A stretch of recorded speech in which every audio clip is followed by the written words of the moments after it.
Yo, what are we doing, everyone? Welcome to Benzinga Live. I am here. AB is here. It's a day. It's one of those days, right? Right. Market. Um, I don't want to be too over dramatic. You know what I mean? There's nothing wrong with just a good old fashioned down day, which is what this is. But it is yeah. I mean, it's pretty one directional, right? There are some things that are up, but not a lot. Not a lot. So we will talk about all this and more. We're gonna have Matt Hammond on talk IPOs with us in about a half hour or so. We'll have Jake Wojastik. I believe we'll have Jake Wojastik on the show today. We'll have Chris Capre on the show today. So yeah, you know what to do. Drop your questions for us in the chat. We're gonna hang out here for the next 2.5 hours and let's start the show. This is Benzinga Live. Spencer Israel and producer AB. What's up, everybody? How we doing? Someone told me buy high, sell higher. Let's get Matt Hammond on the show to talk some IPOs. Jake Wojastik from Trend Spider. We have breaking news. All right, Elon says just don't go like OMG crash. Yeah, I mean, some perspective I think is necessary here. The market is lower for the day, but that doesn't mean it's a crash. So let's just pump the brakes on that for a second. First, AB, how was your weekend, man? It was good. Yeah? I went to the Lions game yesterday. I saw them get another win. You were at the Lions game? Yeah, against the Packers. Very nice, very nice. You saw one of the few wins. I know. I've seen a few wins now. I was at the Cardinals game where the Lions won.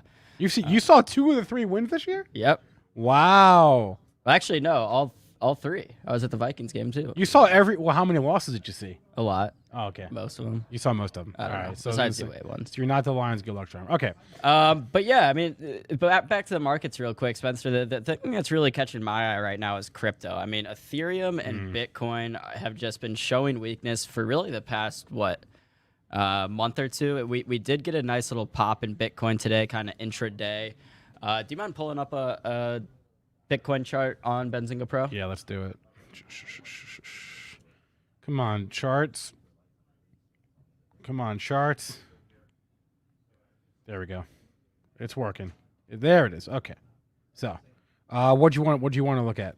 Just we daily? can start with the daily. This is good. Okay. So, I mean, going back to November, you can see we've been in this downtrend for, I don't know, a month, 2 months. So, we say this all the time, Spencer. The trend is your friend. Anytime there's an established trend, you can expect that trend to continue until you have that confirmed reversal and a new trend is established. So, I'm not going out bottom fishing in Bitcoin or Ethereum anytime soon. I want to see, that chart kind of come back around, and on the upswing, that's when I'll start buying it. But can we go to a shorter time frame, maybe like a 15-minute? Because I do believe we were inching closer to that 40,000. Let's just zoom a little bit. Okay, unless you want me to zoom in more. Yeah, can you zoom in on today's price action? Okay, yeah. Yeah, so we got down to about that 40,000. We got below it. Below 40,000. And since then, we can see those buyers coming in and how Bitcoin has responded since then. So looks like the next form of resistance will be right around 43,000. So, yeah, I don't know. Right? Yeah, I mean, it was a short-lived dip below 40K today. And I will add, again, like on the spectrum of red candles, I could just zoom in. It's a little hard to see because of the volume bars there. But on the spectrum of red candles, today's red candle is like about as bullish as a red candle can be. You know what I mean? Where the candle is like way up near the top of the wick, right? And you had this big whoosh down, but then an immediate bounce. So there's that. But yeah, I mean, I feel like every time Bitcoin has like a I don't know if you want to call it like it's not a crash, right? But whenever Bitcoin, it's down about 20-30% from its highs. No, but I meant like this morning. Whenever it Okay. has these like just huge flushes, they're always so short lived. They're always like you always bounce right off it. I've noticed that. Yeah, I think even more so with Bitcoin than maybe stocks and stuff. You get these psychological levels, so people seeing it below 40,000 really encourages the buying. But yeah, I mean, Yeah, it's tough. Honestly, I've been looking at Coinbase's stock, ticker COIN, Coin. Yeah, let's pull it up. And here's my thought process, Spencer. There's a lot of interest in crypto over the past like month, 2 months has been in NFTs.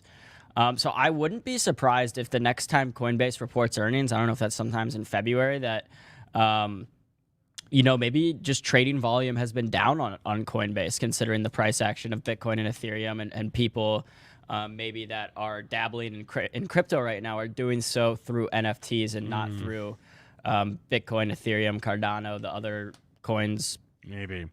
Wait, what? Why did do we know why Coinbase got to 360 a couple months ago? Does anyone know? Yeah, Bitcoin was at all-time highs. Was that just Bitcoin at all-time highs? Bitcoin was at all-time highs. Wow. Holy moly. All right.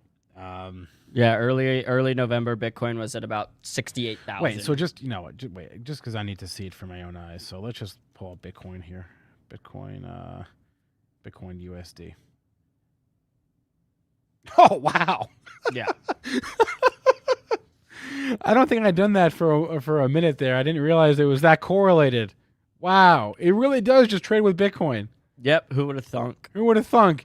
A crypto broker trades with crypto. Did you guys know? Yep. Today I learned. So yeah. Anyway, like forget the underlying fundamentals. Like you can even just throw the numbers, the balance sheet, the users, throw that out the window. Just trade. What's Bitcoin doing? That's what Coinbase is doing. It's pretty remarkable. You don't even have to save yourself some time. Don't even look at the balance sheet, cash flows. Forget all that stuff. Just look at crypto. It's pretty remarkable. Yeah, and Igor's saying the mining stocks got hit harder than Coinbase. It's true. If you look back, I mean, Okay. Riot is down 54% from its highs in November. Mara similar. So some of these mining stocks are a little bit more volatile and risky, I would say, than Coinbase. Because I mean, look, Coinbase, if Bitcoin's dropping and people are trading their Bitcoin, Coinbase is still going to get volume. Right. The mining stocks are even more exposed just simply to the price of Bitcoin. So I don't know. I'm not in any of these mining stocks, and I don't really have a favorite right now. I never really liked any of them, to be honest with you. That's like I've been pretty consistent on that front. Yeah, I mean, to me, if I'm gonna invest in crypto, I'll just buy, I'll buy Ethereum or I'll buy Bitcoin. Yeah, easy, Mike. I don't think digital currency is going anytime soon either. It's just we're in a bear market. We're in a bear market. Well, it's so cyclical. So it's like, yeah, it goes up, it goes down, it goes up, it goes down. That's what happens. Yeah, and then if you remember a couple months ago, like before we were heading into Thanksgiving and Christmas, a lot of people were calling for big rallies when everyone. Yeah. That was like the original Bitcoin rally back in, what was that, 2017, 2016 into 2017 into 2018, if memory serves. I don't know, 16 to 17. Yeah, I think it was 16 to 17. All right, maybe you're right. That was the first rally kind of around like Thanksgiving time, so people were looking for that, and we never really got it. Tiny Pie says he was asking his non-stock market friends over the weekend if they knew about the NFT hype or the metaverse. This is always a great test, right? We all have people in our lives that are like not into this stuff, right? And when they get into it, that's a signal, right? So Tiny Pie says, yeah, 1 in 15. Wait, Tiny Pie, you have 15 friends? Wow. Good for you, man. 1 out of 15 knew about NFTs and none knew about the metaverse. All right. I don't think that's standard. At least if I ask 15 of my friends, I think. You also have 15 friends? Not really. Okay. Acquaintances. I don't have 15 friends. I got like 7. I don't know. I'm counting all you guys as my friends. I got like 2. Yeah. But yeah, I mean, if I ask people, I feel like more people I know about metaverse than not. But who knows? Maybe. So here's what I want to do, and yeah, exactly, Easy. Thank you. Easy Mike says you have us. That's right. I count you guys as my friends. So wait, what I wanted to do though was I wanted to go back to this. I wanted to get off the charts, and I wanted to go over and look at the overall market here. And look at this. This is the FANG stocks. It's every major index, and it's the 11 stock market sectors. And where is the strength today? Well, it's in the XLV. It's in the XLU, and it's in the XLP, right? So it's in staples, utilities, and healthcare. But this is a little bit of a misnomer because the XLV, there was this JP Morgan conference today, so there's a lot of news coming on the healthcare front. So just for fun, if we can, let's pull up is Moderna still going? Moderna was going earlier. There was a bunch of headlines on Moderna. Come on, where's my intraday chart? Yeah, so Moderna, okay, it did stop going up for the moment, but then you had like Biogen, right, which was presenting a couple hours. So many presentations today in healthcare. So Biogen, yeah. So the XLV thing, the relative outperformance of the XLV compared to the rest of the market is more news driven, which I think is not a good thing, right? If you want to see like if you're looking for pockets of strength, you don't want to be relying on like an individual headline, which is basically what the XLV is today. It's a series of individual headlines on its major components. You want to be relying on like sentiment. I feel like is a better indicator, right? Where do people reflexively go with their money? And so you can see today that utilities, right, the safety trade, down 1% today, but outperforming most other areas of the market. Actually, yeah. So yeah, the XLV being down, 48 cents today, a third of a percent is not to me an indicator that that's a place where you want to hide, because it's all headline driven stuff. And if we look at the XLV, if we zoom out on that thing, we can just see it's been a tough go of it. Where's that daily? It's been a tough go of it for the past couple of weeks. So yeah, I'm definitely not buying healthcare here in light of the fact that it's having a good day. So that jumped out to me, and the banks jumped out to me, right? We've been talking about the banks for the past couple of days, past couple of weeks. They've been strong. They've been really strong. So they're taking a breather here, right? We're going to get JP Morgan report earnings on Friday. I think BlackRock is also, and one more, maybe Bank of America is also on Friday. I don't remember anymore. But we're going to get some banks here reporting earnings this week. This, to me, today, this is the kind of dip you buy, right? We talk about buying stocks or sectors, whatever, ETFs, whatever, that are you buy dips in uptrends. This is an uptrend with a dip today, right? You're down 1%. This is the kind of thing I'd rather nibble in. I'd rather nibble in the XLF than in the XLV. A lot of these stocks have been really strong, right? This is no secret. You guys know this. I know that we all know this, right? So anyway, those are my high-level thoughts here. I'd be much more willing to buy the banks today as I would basically anything else. And maybe staples too. How's the XLP doing? Because staples have been strong. Yeah. Again, dip on a ETF in a downtrend. I'm sorry, in an uptrend. I'd buy XLP. You look at this. You're right at some daily support there. How many lows? That's 3 lows in this area. That's not a bad area of support. 76. 76, not bad. I want to go back to not bad. I want to go back to Moderna whenever you have a second, because I want to look at some of the announcements that Moderna, I believe you said there were a couple headlines today. Yeah. But we've been talking about Moderna as a COVID play, obviously, since COVID-19.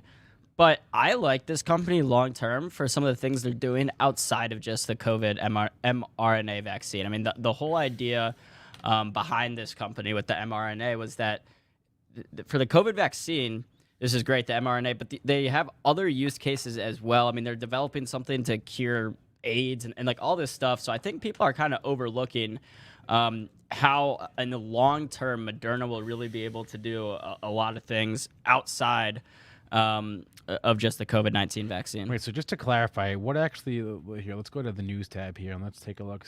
Yeah, that's what I was curious about because I haven't seen. Well, this is what you just said. Oh, is it about AIDS? Well, no, but it's about more than just like the COVID vaccine, right? And, well, right. I've been saying this about Moderna that I like it.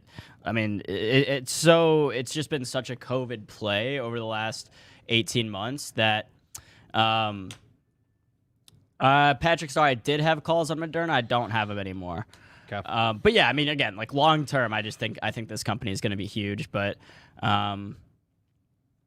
who does Solar Up? Don't forget who does mRNA's research. DNA, is that a company or a Ginkgo? Oh, Ginkgo. How is Ginkgo doing? I haven't looked at Ginkgo in a long time.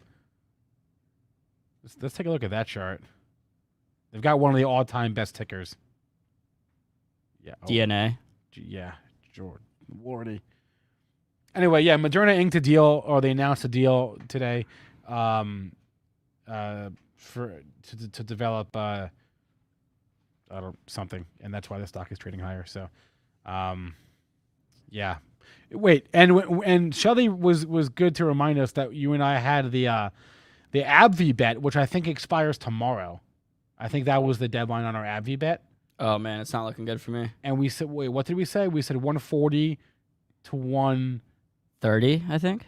Who wrote it down? Did I write it down? And if so, where did I write it down? Is it on my phone? I don't know. We'll just call it a wash.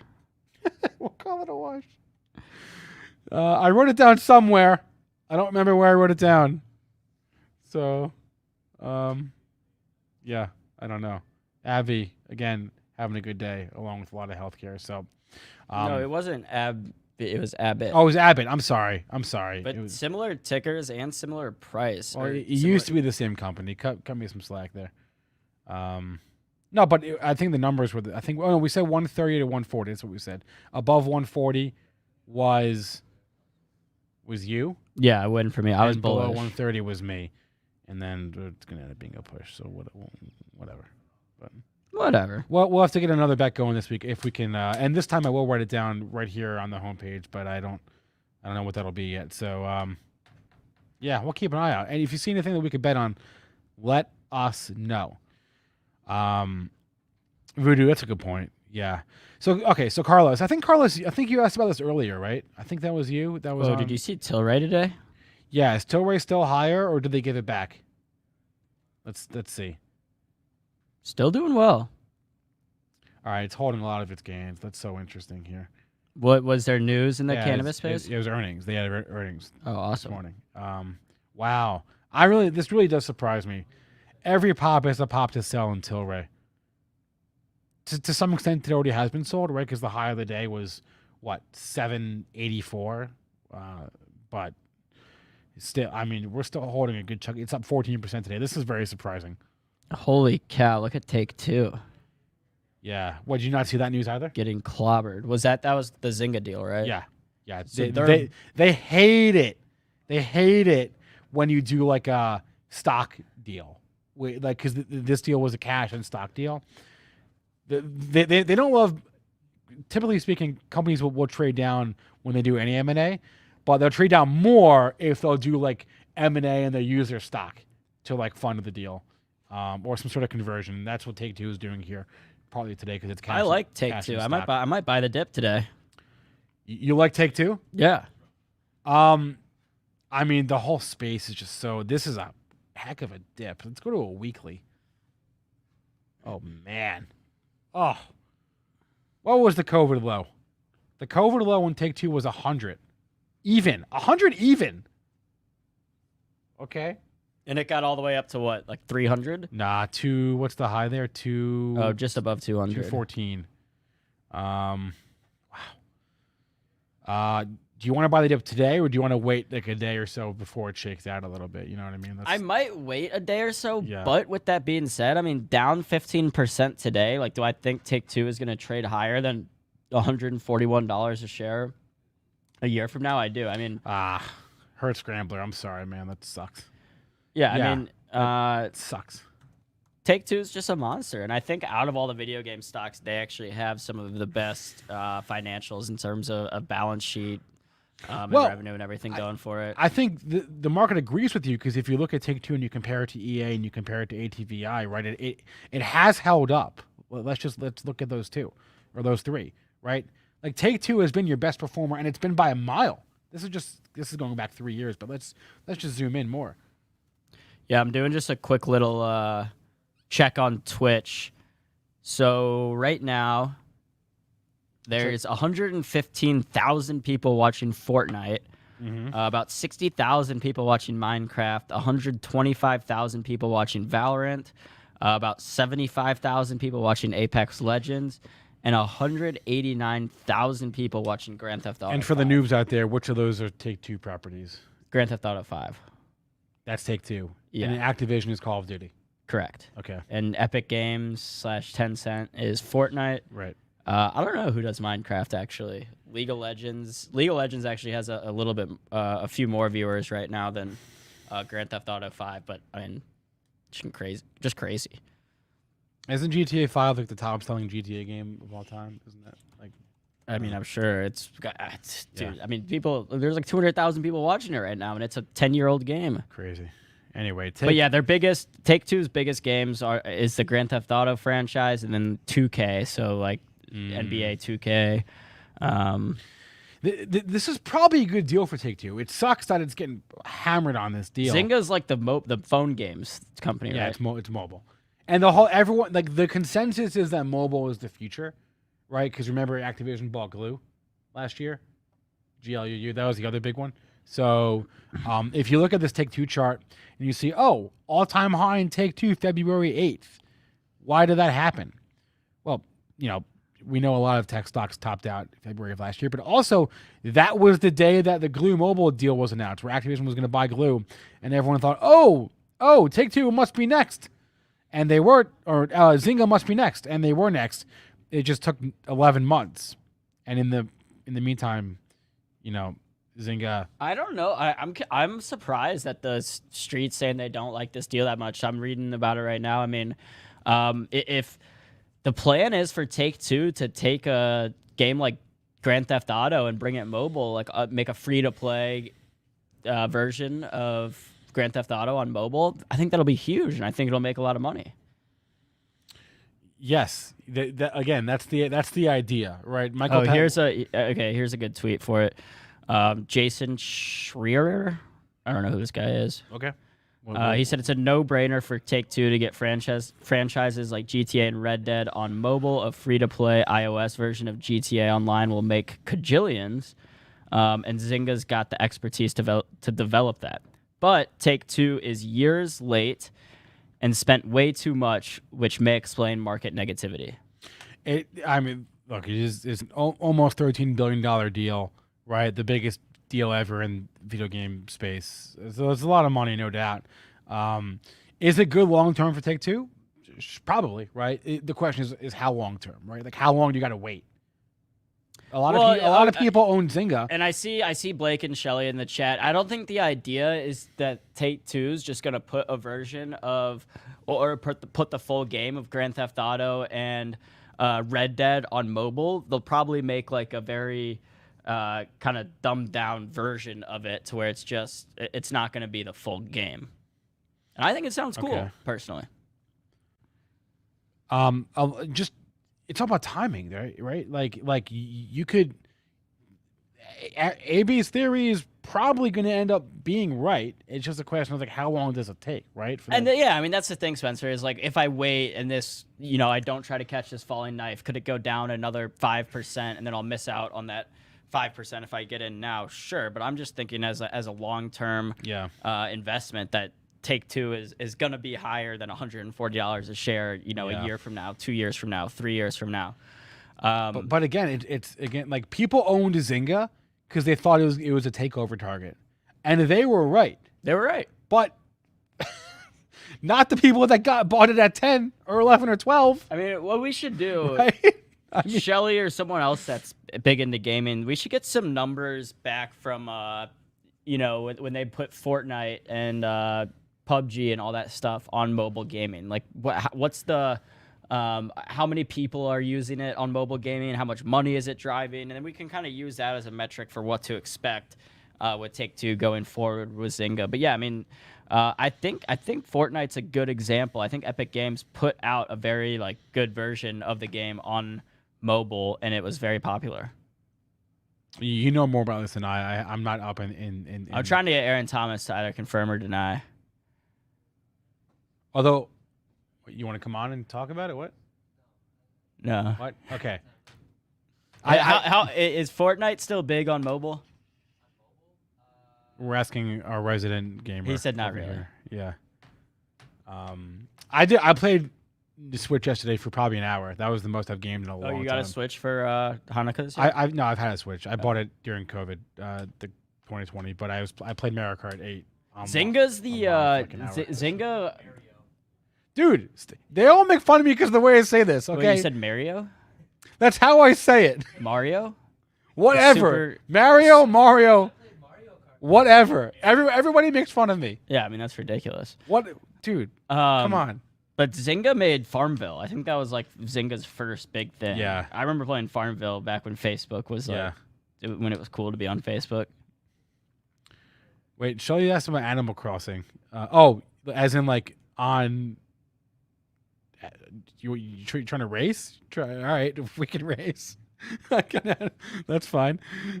Anyway, wait, you can compete with someone in Animal Crossing? No, I'm not sure if she's referring to the game or if she's referring to the Animal Crossing course on Mario Kart. I don't know what she's referring to there.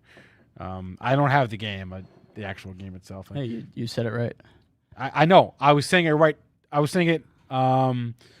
I was making fun of everyone else because they all make fun of me. Anyway, someone in the chat for a while ago asked about Bank of America, so I'm going to pull that chart back up on the screen here. I was just reading a report about how. I mean, what's interesting is if you talked about this, like stocks that are either below or way higher than their pre-COVID levels. Bank of America. I mean, look at where Bank of America was pre-COVID. I want to say it was like $30 or $25. What was the COVID low? Wow. What was the low? What does that say? 17. It got below $18. Right. But what was it at right before that crash? What's that? 34. 34. Wow. But I was just reading a report that Bank of America is still undervalued here. I mean, I'm not in this trade. I do use Bank of America. That is my bank. I don't. I'm actually gonna be switching banks probably this year. I've had Capital One for a long time. It's just such a pain in the ass. But like, dude, it's such a pain in the ass to switch banks. Who wants to go through that hassle? I opened like my first checking account at Bank of America like when I turned 16 and got my first job. And you haven't switched? No. Yeah, so it's like why would I? Like that seems like such a hassle. I opened a Capital One when I was 18. And when I went to college, I opened up a new bank account, and that was like the last time I did anything with a bank. Like, it's just such a hassle. I'm a big Bank of America guy, I guess, kind of, because I have a self-directed account, like, through Merrill Edge, which is connected to my Bank of America app. I have a Bank of America credit card. Fourth wave, no, I'm not ready to say Bitcoin to zero. Come on, no one is saying... Wait, who said that? Fourth wave. In the no. chat. I don't know if he means like anyone like in out there. None of us said that. That's for sure. Oh yeah, I was kind of facetiously saying. Yeah. I'm not ready to say that. I think I said it earlier. I'll say it again. You know, the trend's a trend until it's not. And right now we're certainly in a downtrend in crypto. And so until I'm told otherwise, then I expect the downtrend to continue. Anyway, Bank of America, they report earnings next week. They report earnings Wednesday the 19th before the bell. We do very often see company stocks run up into their earnings report, the 5, 4, 3, 2 days before its report. Maybe that happens again, but I mean the chart looks pretty darn good. You know what I mean? Like I said earlier, I would be much more willing to buy the banks on this dip today than I would be to buy just about anything else. Yeah. Elon saying 20s and sorry, not to keep talking. Yeah. Switching back and forth between Bank of America and Bitcoin, but what is Elon? I don't know. He said 20,000. If you guys remember, so dude, Bitcoin at 20, I would buy the crap out of that. Oh, I would too. But Wouldn't you? if you guys remember earlier, so I'm looking at the Bitcoin chart right now. Earlier in April and May, when we first got to about 60,000 in Bitcoin, and then we started coming down from there.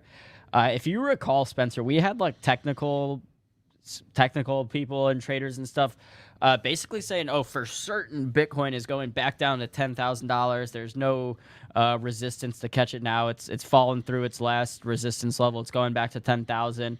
And then just like on a dime, it reversed and flipped and really ended up surpassing new all-time highs. So I don't know. I'm not ready to, say, oh, Bitcoin's going to come down here. I will say, looking at the chart, it looks like, if we look left, it does look like we can drop a few more thousand, but I would buy at 20,000 all day long.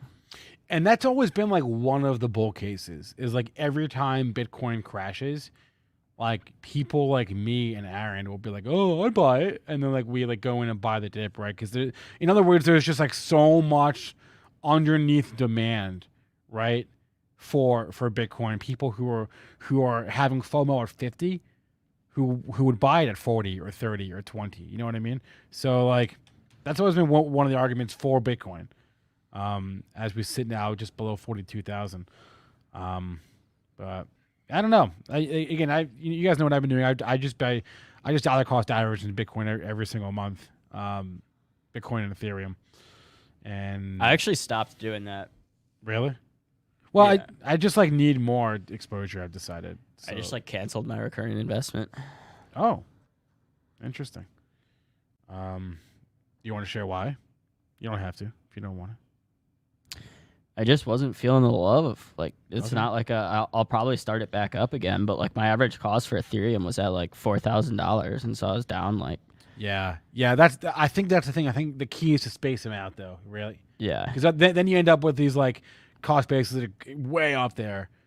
I think the trick is to really space them out. I'm doing once a month. That might be too close together, but I don't know. Yeah, I'm gonna officially on Bitcoin call my if this bear trend continues, which again, Bitcoin, Ethereum, they're so volatile that this could change any. I mean, we could say Bitcoin could be up 5-10% from now until tomorrow, for all we know. But if this bear trend continues, I'm gonna put my kind of price target at 35,000. I would buy at 35,000. Okay. I would buy at every $5,000 point on the way down, on the way there. So I think we're on the same side there. It is 12:04. We're gonna have Matt Hammond on in a couple of minutes to talk IPOs for the weekend. But just before we do, though, I wanted to bring up this Twitter thread, and I've talked about this Twitter thread already several times today. But it went like mini viral over the weekend, just on like FinTwit, and like I saw a lot of like my people that I follow tweeting about this thread and what a good thread it was. So I'm gonna bring it up on the screen as soon as I can freaking find it, because this guy tweets so much. Here we go. Okay, his name is Jim Bianco. If you don't follow him, I recommend you do. He's a pretty good follow. He's always tweeting about the markets. He does some pretty high level research. So here's his thread about the bond market last week. In summary, last week was a freaking crazy week, historic week for the bond market. Now, he doesn't look at yields and he doesn't look at prices. He's looking here at total return, which is a little bit of a different metric, but same idea, right? And basically, the total return of the 30-year 30-year Treasury bond last week was its worst week since at least 1973, at least 49 years, which is as far back as his data went. Okay, he looked at the 10-year note total return. Last week was the worst week in 42 years for the 10-year. It was just a really, really bad week to be owning bonds, right? And I'm not gonna lie to you guys, this made me kind of bearish, because the bond market, they always say that's where the smart money is, right? The dumb money is in stocks, smart money is in bonds. The bond market tends to react to things before the stock market does. It reacts to macro things. It reacted to the financial crisis, right? Before the stock market did. It reacted to the housing market blow up before the stock market did. It reacted to the .com bust and really just a recession that came from that.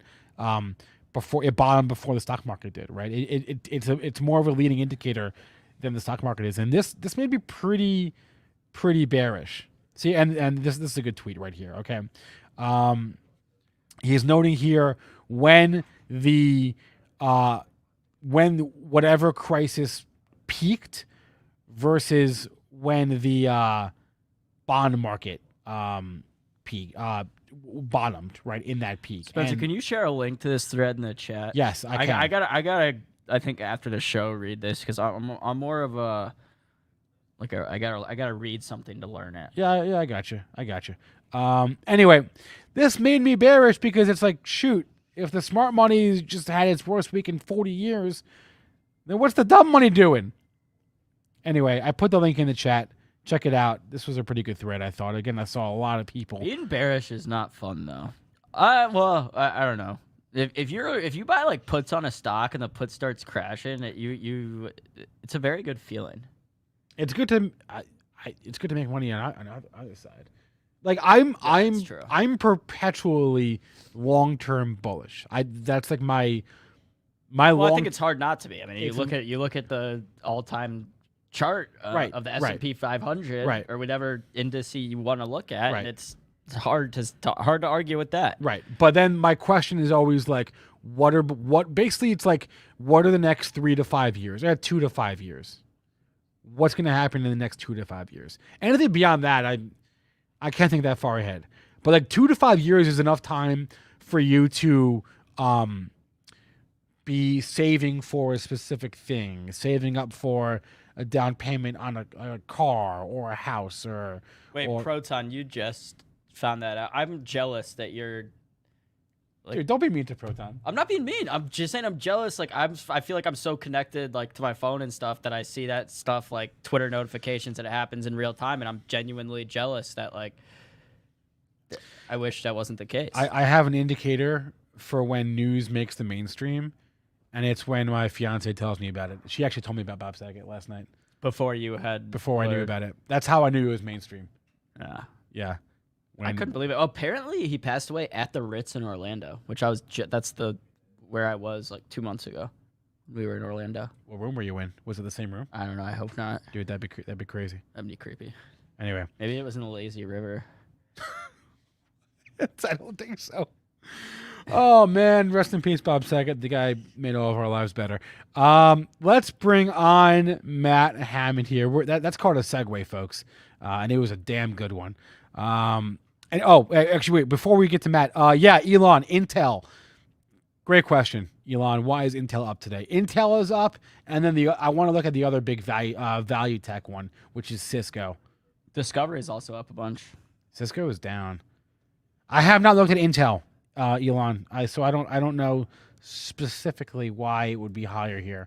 Disk B up 15%. No, not seeing anything on Intel. Anyway, good day for Intel. Let's talk IPOs, though. Let's bring on our man, Matt Hammond from IPO Warriors. I don't even know. I can't even remember what IPOs we had last week. Hopefully we had some good ones, and hopefully Matt played them. So let's bring him on the show right now. Matt, what is up, man? How we doing? I'm doing great. How you guys doing? We got some new equipment. Is that right? We do. We got the gear finally arrived. You guys helped me out with some stuff. We got this handy microphone here. It's sound quality's up. We got the monitors here that are nice and blocking out my daughter screaming in the other room. And Spencer, those are actually the same headphones you're wearing. Matt, we have the same headphones. Matching. Yeah, it's very stylish here. There we go. Got a new lens. That was. And yeah, we got new gear, we got new setups. I got some accent lights I didn't put in yet, but I'm looking better on screen. I think that's really why people come here to see me, right? No, they don't. They come here to get the information. Yeah, no. Let's skip to actually the screen share while we're all right. Let's do it. So, did we have anything last week, or I don't even remember? We did. We'll get that to 1 second. Kind of had a little bit of my own little segues and. Built into the show, but anybody can tell you right now the market is not pretty. the swings that I kind of tried to buy the dip on last week, as I always do because I'm not a great day trader. Bought too early. They're still close enough with the last maybe hour back to within striking range, but realizing that IPO trades are where I do pretty well. And even last week we did have some. But I did want to share you this quote with you from Bill Smith, who runs Renaissance Capital. And he said, this is something that I articulated in the kind of the 2022 preview show. I think he said it a little better than I did. And he said, January is a slow month for IPOs, so it's hard to get a read on 2022 yet. But after these returns, we typically see a drop in IPO activity. Investors will once again focus on cash flows, and only great companies at great prices will make it through.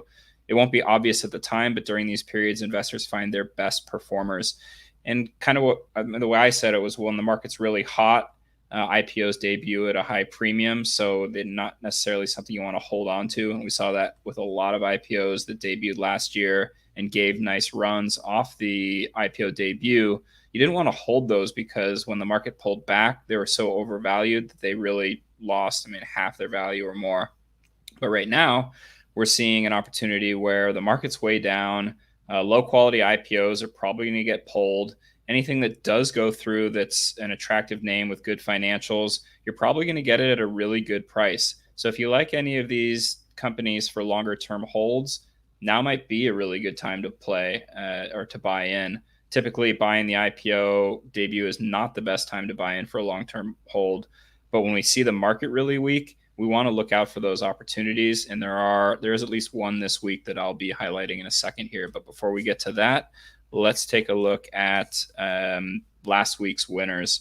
We had one really monster runner with Hour Loop, and that was ticker HOUR. And then just to really hammer the idea back in as to why I don't play biotechs, we kind of skip over them for the most part, other than mentioning them, is that biotechs are generally biotech busts. Low float, Hour Loop, ultra low float, 1.5 million shares. There's really not a lot of other stuff going on last Friday. The market was sort of tanking. This debuted at a reasonable premium, so this wasn't like one of the, some of the low float IPOs. I got killed last, December on Sidu because the debut was so high, and I said, I want to play it anyway, which was not smart.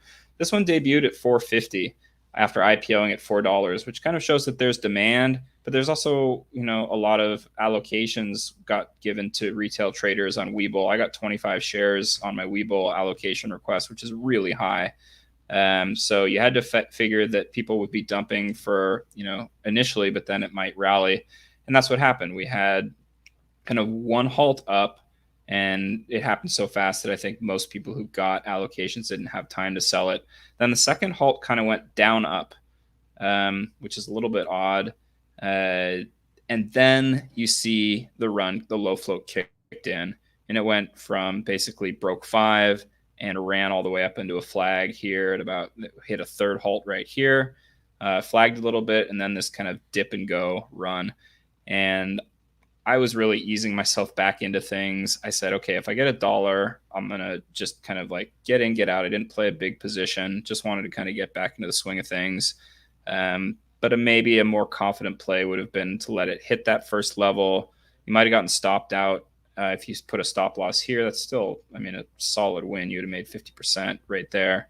But if you let it run a little bit more, sold half your position here, I would probably be looking to exit at about 100% gain. So if it debuts at 450 and it starts getting towards 9, you have to look at this as a nice time to, you're kind of just getting greedy at this point. Trying to play this move somewhere in here to a run, again, to me, that's really risky. There are people who do play that. I'm not a day trader. I don't read charts very well. So I like 50% there, 50% up here, take your huge win. That took you about an hour of trading. Go enjoy take an early weekend. But this is the kind of setup that you got to kind of like. They had a super low float. Their financials were pretty good. The market wasn't all that strong. Not a lot of other targets for day traders. And once they picked up on this after the first halt, after the first couple halts show up on those halt radars, this one ran. And this is the kind of play where I really like being in this kind of play. Biotechs, just quickly, debut, barf, fell off a cliff. This one happened to bounce, but it's so hard to know which ones are. I mean, you look at these, just look at the opening kind of 10 minutes on each one of these.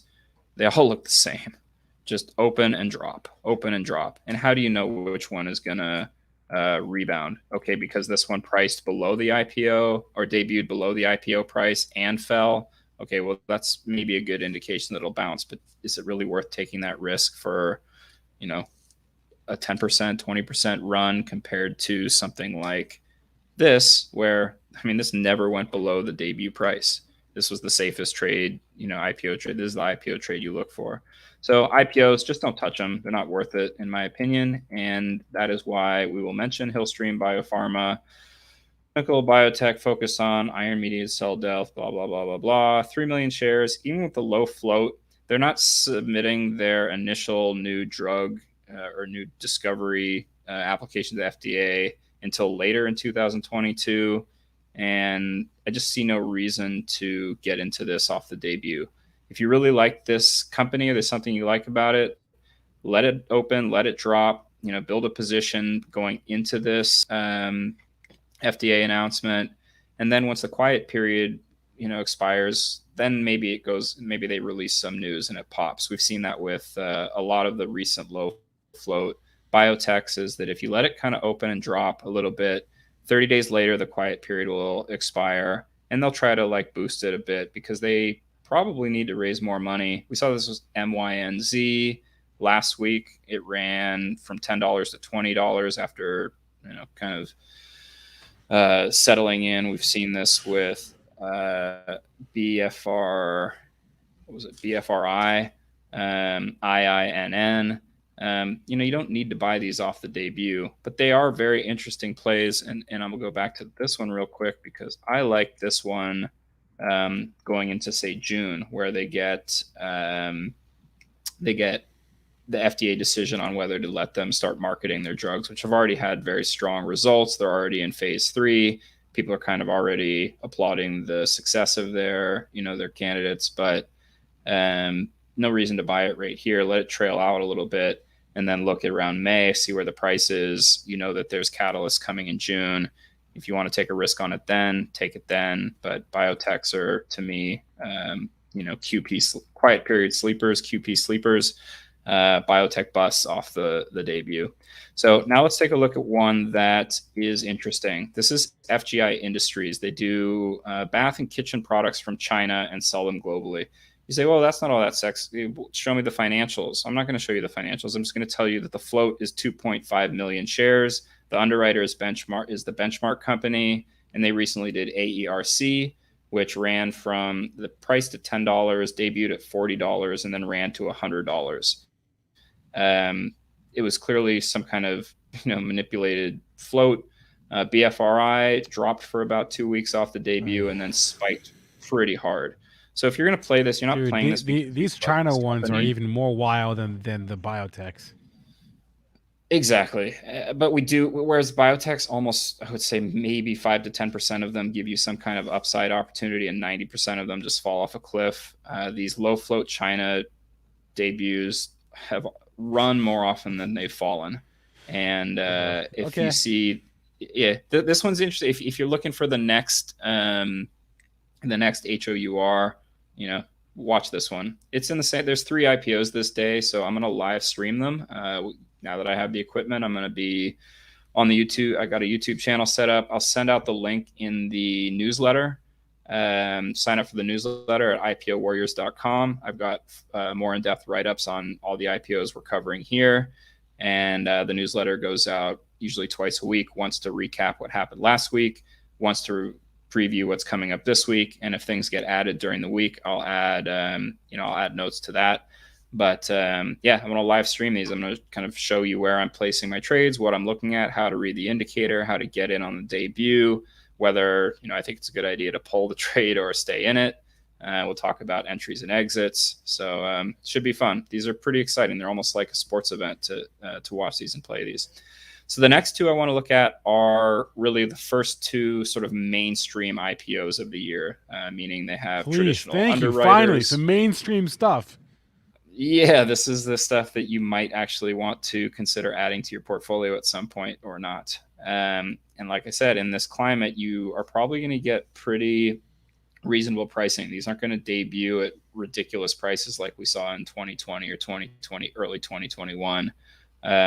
JustWorks, this is an HR software company. They handle payroll and benefits for small to medium-sized businesses. They have demonstrated pretty solid growth. Their revenue is up 40% in the 3 months ending August 31st, 2021. Gross profits up 40% at the same time. I don't love that their gross margins are only 10%. That seems kind of low to me for a software as a service. But they are cash flow positive, but operating and negative net income are negative. They're moving in the right directions, which is a good thing. And the float is pretty low. It's just 7 million shares, but I'm not particularly excited about this.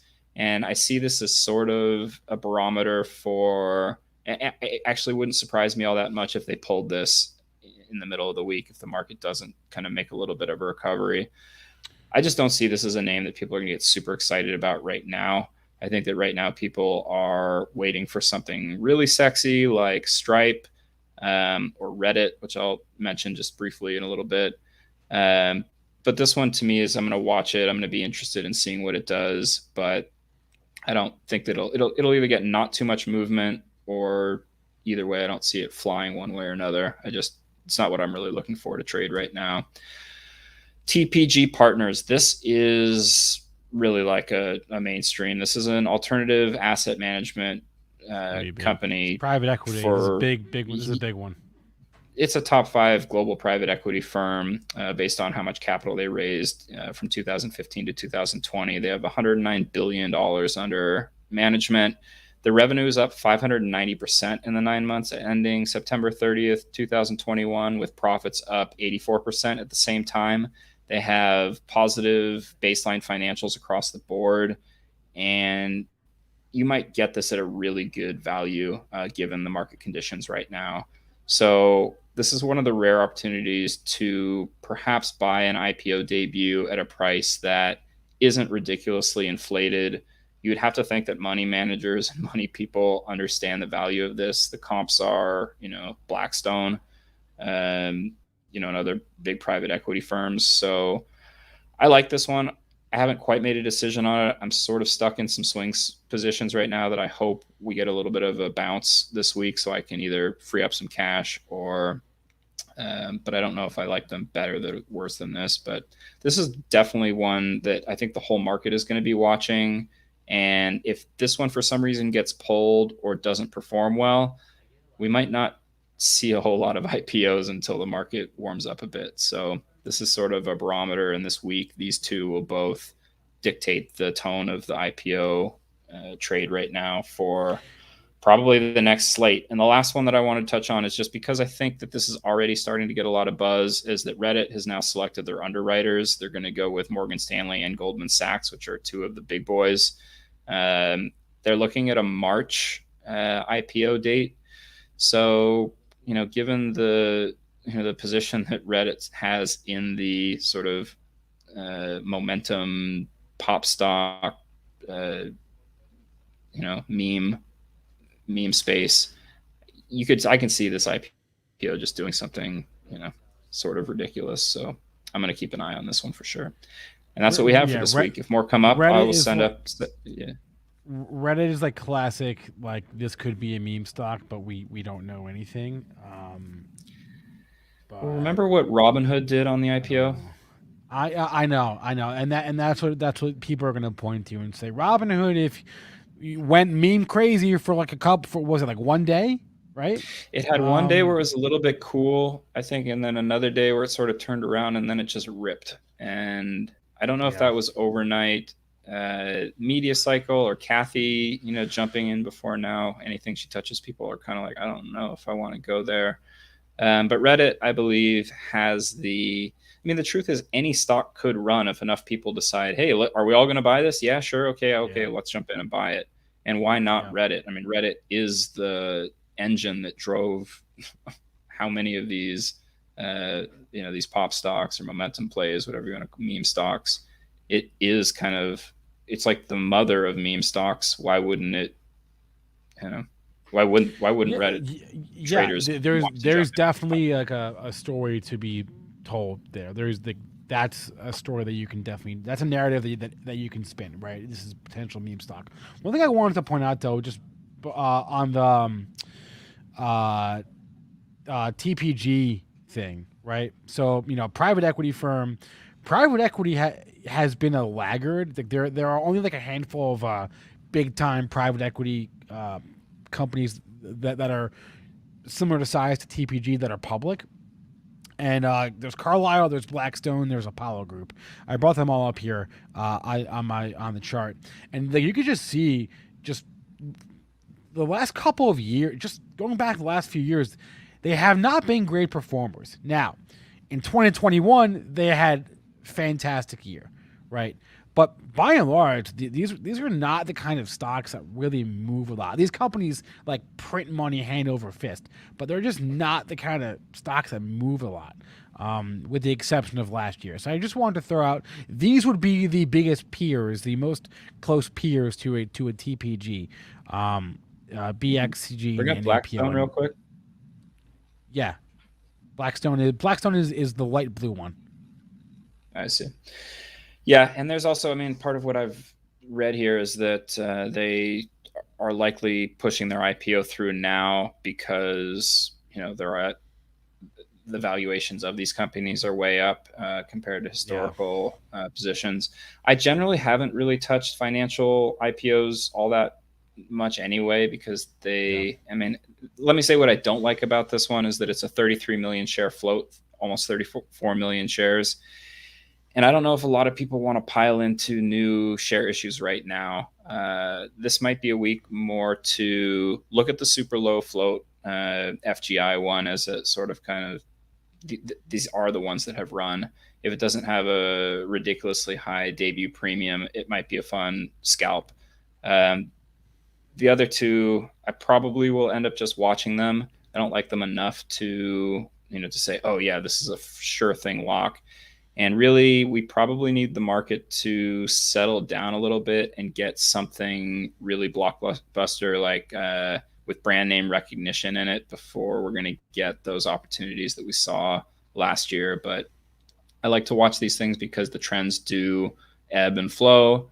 And in these lower, the colder markets, if something strong comes along, it might give you that opportunity, and that has that sort of setup to it, the TPG. So wait, I have two questions for you. Two questions for you, Matt. Sure. One on the Reddit.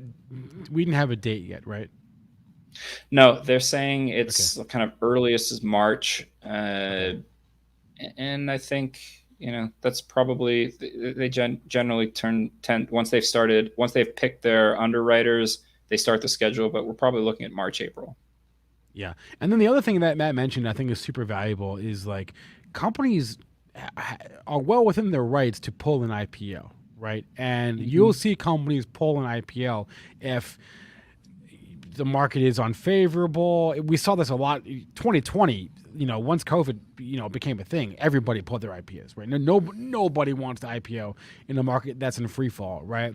And so what happens then is the companies that do IPO, like let's say the market is like not in free fall mode, but it's just going down. Let's just say it's broadly weak, like it has been. Companies that do IPO, they must really, really want it, right? And why would they really, really want it if not for liquidity, right? You got to ask yourself that. But yeah, there are two. There's two sides to it, though.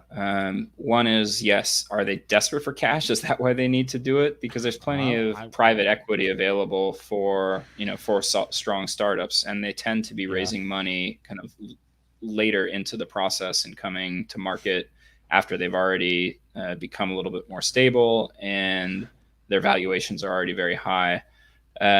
But the other side of it is that when they do get pulled, it's usually not because they, did some kind of focus group testing on retail traders. It's because they went through the roadshow with the investment bankers and the hedge funds, the big money people, and just didn't get interest at the level that gave them the amount of money that they're wanting to raise.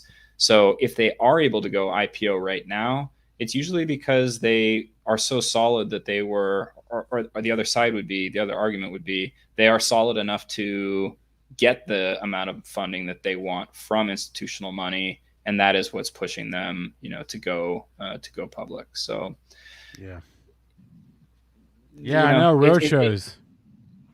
Crazy, the road shows, and a lot of times you say like, oh yeah, they can pull even the day before. The day before, they either price it or they pull it, and so I get excited about these, and then find out that they didn't even price it, and I'm kind of like, oh, I was looking forward to that one, but none of these are really like super high conviction plays. I'd say FGI is like, okay, I'll play it for a little token flip. I don't want to get burned hard, but it's probably going to price at, I don't know, $8 or $9, and we'll see where it debuts. If it debuts at some ridiculous premium, and you might just say I can't touch that. But what we saw in some of the others, and what we saw last week with Hour, shows me that low float is still a target. If there aren't other stocks moving, day traders are hungry for something to trade. Can be interesting and fun. So anyway, I'm going to live stream the debuts here just to kind of show people how to get into these trades if they want to. And it's a fun event. Come join me. And check it out. I've got. I'm going to send the newsletter out in about an hour. Yep. IPOwarriors.com. Matt Hammond joins us every Monday. Matt, always a pleasure, man. Have a good one. Cool. Thanks, Spencer. Have a good week. All right. Cheers. All right. To whoever in the chat asked who Kathy is, Kathy refers to Kathy Wood. She was the superstar investor of 2020. She called Tesla to $5,000 like 5 years ago, and she was right. And she's been super bullish, and she made a lot of money in 2020, and then she got absolutely wrecked last year in her funds. Speaking of, I try not to look at it, but I do own one of her funds. I own the ARKW fund, and I know it's going down. Oh gosh, on 4. This is why I don't look at it intraday. This is exactly why, because it's down 4% today. Oh my gosh. Oh, okay. You have to know why you own things. That's the bottom line. Why do you own something? Do you own it for a trade, a quick trade, make some quick money? Do you own it for a long-term investment? Do you own it because it gives you exposure to something you don't already have? You know what I mean? Like, do you own it because this is your only technology exposure? This is your only growth exposure? Those are good reasons to own ARK. You got to know why you own stuff, though. Like, Kathy Wood never told anyone to put all their money in with her, right? And I'm sure most people who are invested with ARK don't have all their money. But if you do, then you're having a really bad time right now, right? And so I am not selling my ARKW. I know why I own it. I own it for the long-term hyper growth. This is me trying to hit a home run. Okay, in the last 12 months, it struck out, right? But 2020 was a massive home run. That's why I own it. I don't really have that much super high growth exposure. I've got this. I've got SoFi. Well, I own SoFi by itself, and I've got some cannabis, right? And all in all, that comes out to like, I'm not sure. That's all those things probably are like 15%, maybe less of my portfolio. That's not a lot of like high growth, right? So that's why I own it. That's why I'm not selling. But man, does this look bad? I'm not going to blame you. If you want to sell, you should do it. If you can't take the heat, I mean, you should think about getting out. But it's pretty ugly, right? But if you're in it for the long term, then be in it for the long term. You can't say you're in it for the long term and then cry when this happens. This is what growth does. This is exactly what it does. You have to know what you're buying, right? For every 2020, there is 2021. The leaders become laggards, the laggards become leaders, and vice versa. Just it's the way it goes. That's why investing is so hard. Yeah, I mean, and we're just seeing growth right now, just getting wrecked across the board. I mean, Nvidia is down to 250, around 259. So for context, Nvidia is down about, I don't know, 25, 30% from its highs of around $330 a share. So it's not just, Kathy. It's all these growth names that are just getting hit right now. People pick on her because she was the best in 2020. And yeah, I'm not saying that I'm never going to sell anything. Yeah, I sold my K-Web because like the thesis changed, right?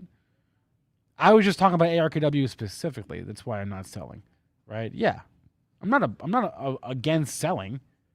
Just, everything is a little bit different. But so Nvidia is down and then AMD is down today, Aaron. A lot of the semis are all down. Yeah, I mean really anything in growth is any technology. Except for Intel. Look at Intel today. Can we pull that chart up? Let's look at this. This is ridiculous. Look at Intel. What? It's up 1.5% today. It's the dog of the group, and it's beasting compared to everybody else.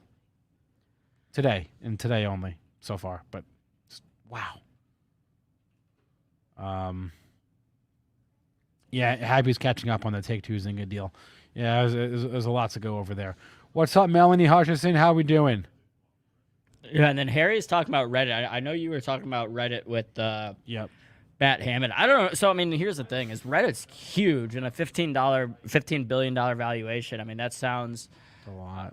It sounds like a lot, but probably fair for Reddit. But I think the question with Reddit, like any other social media stock out there, is you can have crazy numbers in terms of users and how often people are using the site, but it's all about how you monetize. So I'd be curious to see kind of, like Reddit's revenue per user compared to other social media sites.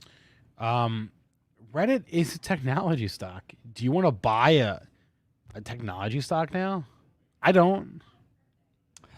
don't know, Spencer. I mean, I think I don't want to buy a growthy technology play. I think as quickly as growth is out of favor, it comes back, and growth stocks are the ones that come back the fastest too. So I don't know. I mean, who's to say how long this kind of cycle of moving out of growth, out of tech will last? But my prediction is that when that comes, whether we're red all week in growth in tech, like when Nvidia does come back in favor, Nvidia will come back quickly to where it was at. Yeah. I mean, you're right. The sentiment changes. Tech can't be out of favor forever. So you're right. It's January 10th right now. I'm not ready to make any long form predictions about what growth and what tech's gonna do. Long term, it could be tomorrow. We could have the Qs up 2.5%, and then if that happened, I would go short the Qs. If tomorrow the Qs are up 2%, I would short the Qs. Really? Yeah, with my stop being, I don't know, Friday's close or something like that. But like, yeah, if that happened tomorrow. Hey, how is Lulu doing today? Intraday, I mean. Because Lulu gave guidance this morning. It was one of the many companies to give guidance this morning, and it wasn't good. Okay, this is a good sign, though, right?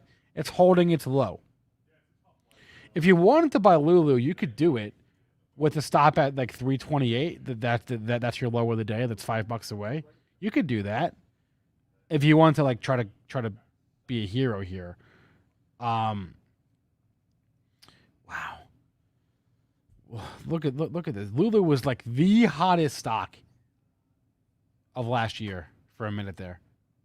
Just look at Lulu last summer. This thing was a beast. Hey. Easy Mike's watching the bond markets. I don't know. Watch TLT's going up, right? Oh wow. Yeah, it is. Yeah, anytime you see the 20-year bond tick up, usually that hits growth names. Yeah, it's a pretty straightforward day. Everything is red, except for a handful, except for like Intel, except for Zynga, obviously. Tilray, which is somehow DWAC. I have not looked at DWAC today. Should I? It's green. I mean, it's Is it? one of the few things I saw green. Yeah, but DWAC got punished so hard last week. So DWAC and Fun trade together. So how is DWAC doing? So DWAC is up 5%. Fun is up. Come on, Fun. No, Fun is down? Wait, is that right? Yeah, but they both had that same green candle. Anyway. No, I can't buy this.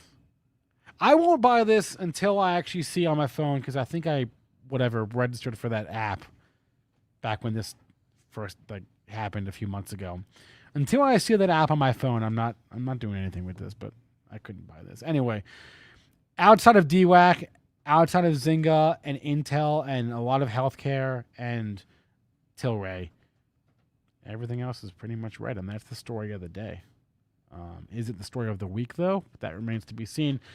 Don't forget, everyone, we have some pretty important economic data coming out. Not today, but this week. CPI is Wednesday. And that's going to be, I think, maybe Jerome Powell speaking tomorrow, but more than likely CPI Wednesday, I suspect, will be kind of the big headline of the week. We all want to know about inflation. Whether or not you believe the number is sort of a separate conversation, because a lot of people think the number is shall we say, massaged, right? Not a true indicator. Well, I have a problem with that, because a lot of the people that say the CPI number isn't legit or whatever, when it is higher than expected, and then they like it. Then they like the CPI number. Why? Because it means they're right? Right, yeah. Right. Like people that are saying whether it's like gold bugs or crypto people that are like, inflation's like way crazier than they want you to believe. The dollar's going to zero. Yeah, the crypto people, they're the worst about that. The crypto people. They're always like, the inflation is so terrible, you need to own Bitcoin. Yeah, which if you think about it, a lot of, I guess, like early crypto investors and people are like Silicon Valley. It's like, yeah, I mean, it'd be if you were living out in San Francisco, it'd be easy to believe inflation's terrible if you're paying $30 to get a salad delivered to you through Postmates, or you're paying $3,000 in rent for a shoebox apartment. But no, my point was just that I've heard that a lot, that they're like, the CPI number isn't legit, whatever, and then all of a sudden when it's higher, they're like, look, see, I told you the CPI is 5, whatever it is, and they're like, then they'll use it. Yeah. I think inflation is so personal, right? Our perception of inflation is whatever we see in our daily lives, whether it's your experience at the grocery store, or whether you're buying a car, or whatever you're seeing in your life is however you experience inflation is what you're going to think about it. So if you're living in San Francisco or wherever, if you're paying $10 for a cup of coffee at Starbucks because that's what you do every day, and you're gonna think it's way worse than someone that doesn't spend a lot of money, out at restaurants, or someone that is not buying a car, for example, right? So, Proton, I'm not trying to be super negative. I'm just like, that's the market's down today, but that's, again, perspective, right? I agree with Proton. We need a joke of the day or something. Can you guys, everyone in the chat, post their best joke for a red day? We'll get some good vibes going. Maybe that'll help the market turn around. Yeah, no, I'm not like super. I'm not. I don't feel like I'm being super negative. Like, I think perspective is key. But let's just bring up let's just bring up the what? Let's just bring up the Qs, because that's where a lot of the pain is. Let's just bring up the NASDAQ 100. Okay, let's bring up a long-term chart of the NASDAQ 100 on the screen right now. Perspective is everything. Let's go to a weekly. Let's zoom. Wait, look at this thing. Yeah, all right. So we're off the all-time. The all-time high was in November. It was 408, right? And so we're almost $40 off that, right? Did I do that math right? We're almost $40 off that. All right. So what? Look how far we've come. Look at the COVID low. Look at that run since March 2020. Now, the bears here will say, "Oh no, but the Fed's going to pull the punch bowl now, and they're going to unwind the balance sheet and inflation, and we're going to go back down to 200." Maybe. I don't know. If you are a young person, then you should be rooting for that, frankly. If you're in the accumulation phase of your life as an investor, you should root for a longer term period of weakness. If you're older, you obviously don't want that. If you're at or nearing retirement, you want prices to stay up because that's your savings. But if you are younger and you're accumulating assets, the people that made out like bandits from the 2000s decade that had two crashes, right? You had the dot-com bubble and you had the Great Recession, like 7 years later. The people that made out the best were the ones that were just had a super long time horizon, that were investing the entire time, all this way down here, and then when the decade flipped, and we had this huge run up in the last 10 years, they had the most assets invested, and assuming they were in some technology or whatever, assuming they had the SPY, then they were the ones that did best last decade, right? The people that just grit their teeth and invested through the crap. It's really hard, though. I'm not saying it's easy. It's like really, really difficult. Obviously, if it were easy, it would be easy, but it's not. So anyway, if you're young, lowering prices, not the worst situation. If you're older, it's a different story. I actually, just quick story. My family is friends with the guy who retired. He was a teacher, or worked in public education in New York City. He retired in January of 2020. Can you imagine retiring and then 3 months later, your savings have gone down by 25%? Because that's what happened to him. He retired January 2020, and in 3 months, he lost 25% of his life savings. Now, he made it all back, right?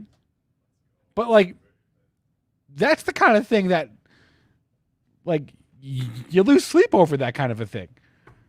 Right. So, yeah, I remember. So, I remember when the COVID crash happened. I was actually working at a golf course at the time, and a lot of the members of the golf course were kind of... they're sweating. They were sweating, yeah. I mean, they were retired and had, X amount of money, whatever, in the market, in their investment retirement accounts, and seeing it down like 20%. That's tough.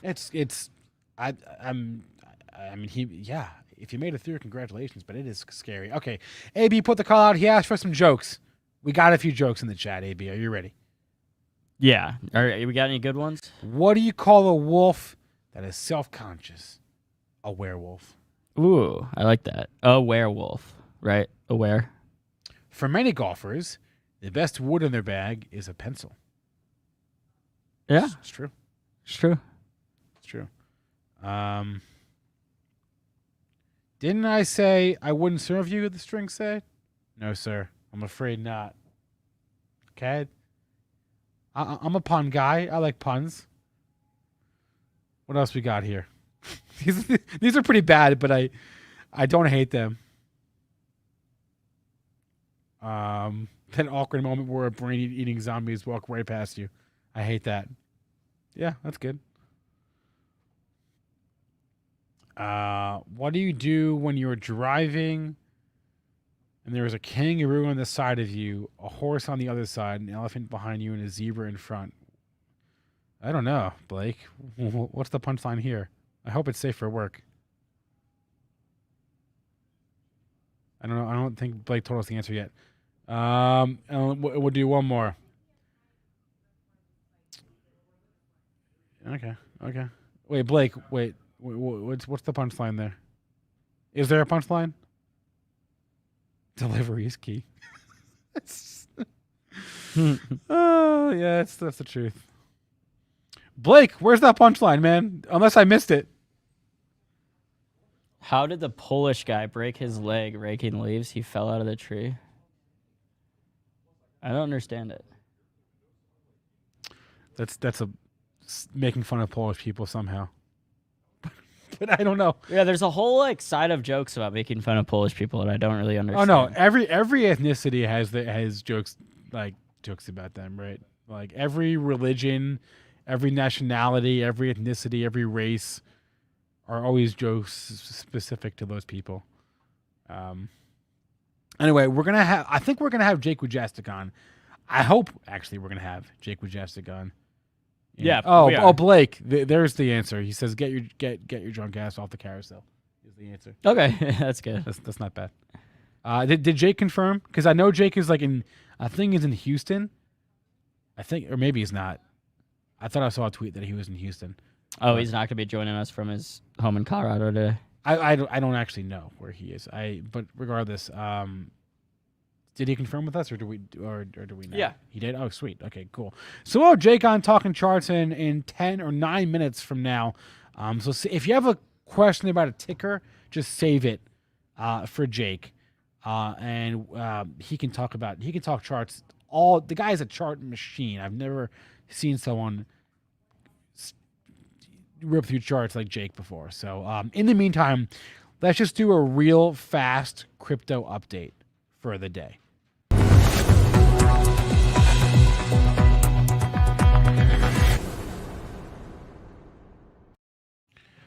All right, where's my heat map? There's my heat map. Okay, I'm not sure what this near is. Does anyone know what near is here? Hover over it. I am. Near protocol? Does anyone know what that is? It's been green all day. Cosmos. I've at least heard of that one. I've never heard of this near protocol. It's up 44% in the last 30 days. Maybe we can get the Moon or Bus guys to talk about this at 2:00. I've never heard of this. Yeah, I'm pulling it up on CoinMarketCap right now to hopefully. It's got a market cap of $9 billion. Yeah. Anyway, this is your heat map for the day. It is red, obviously, just like the stock market. I don't know. Not much to say about it, right? Yeah, the volume for Near is up about 83% today. Really? Yeah. It's up 8%, and I don't even know what it is. Not that you telling me would make a difference, because if whatever you told me, I wouldn't even understand it. So, anyway, we're up to almost $15 here in Near. So Near Protocol is a layer 1 blockchain that was designed as a community-run cloud computing platform and that eliminates some of the limitations that have been bogging competing blockchains, such as low transaction speeds, low throughput, and poor interoperability. Wow. Okay, I'm sure that makes sense to somebody, but not me. This provides the ideal environment for dApps and creates a developer and user-friendly platform. For instance, Near uses human-readable account names, unlike the cryptographic wallet addresses common to Ethereum.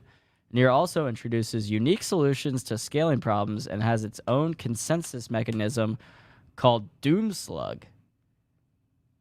None of those words. Did anyone understand that? None of those words made sense to me. Everything he just said went over my head. It went in one ear, out the other. I have no idea what those words meant. I'm with you, Spencer. I have no clue. I just read the description it gave me on CoinMarketCap. If you understood that, please tell us in the chat what he just said, because I don't know. Anyway,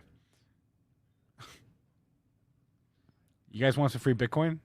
Go to Voyager, check it out. Enter the offer code ZING.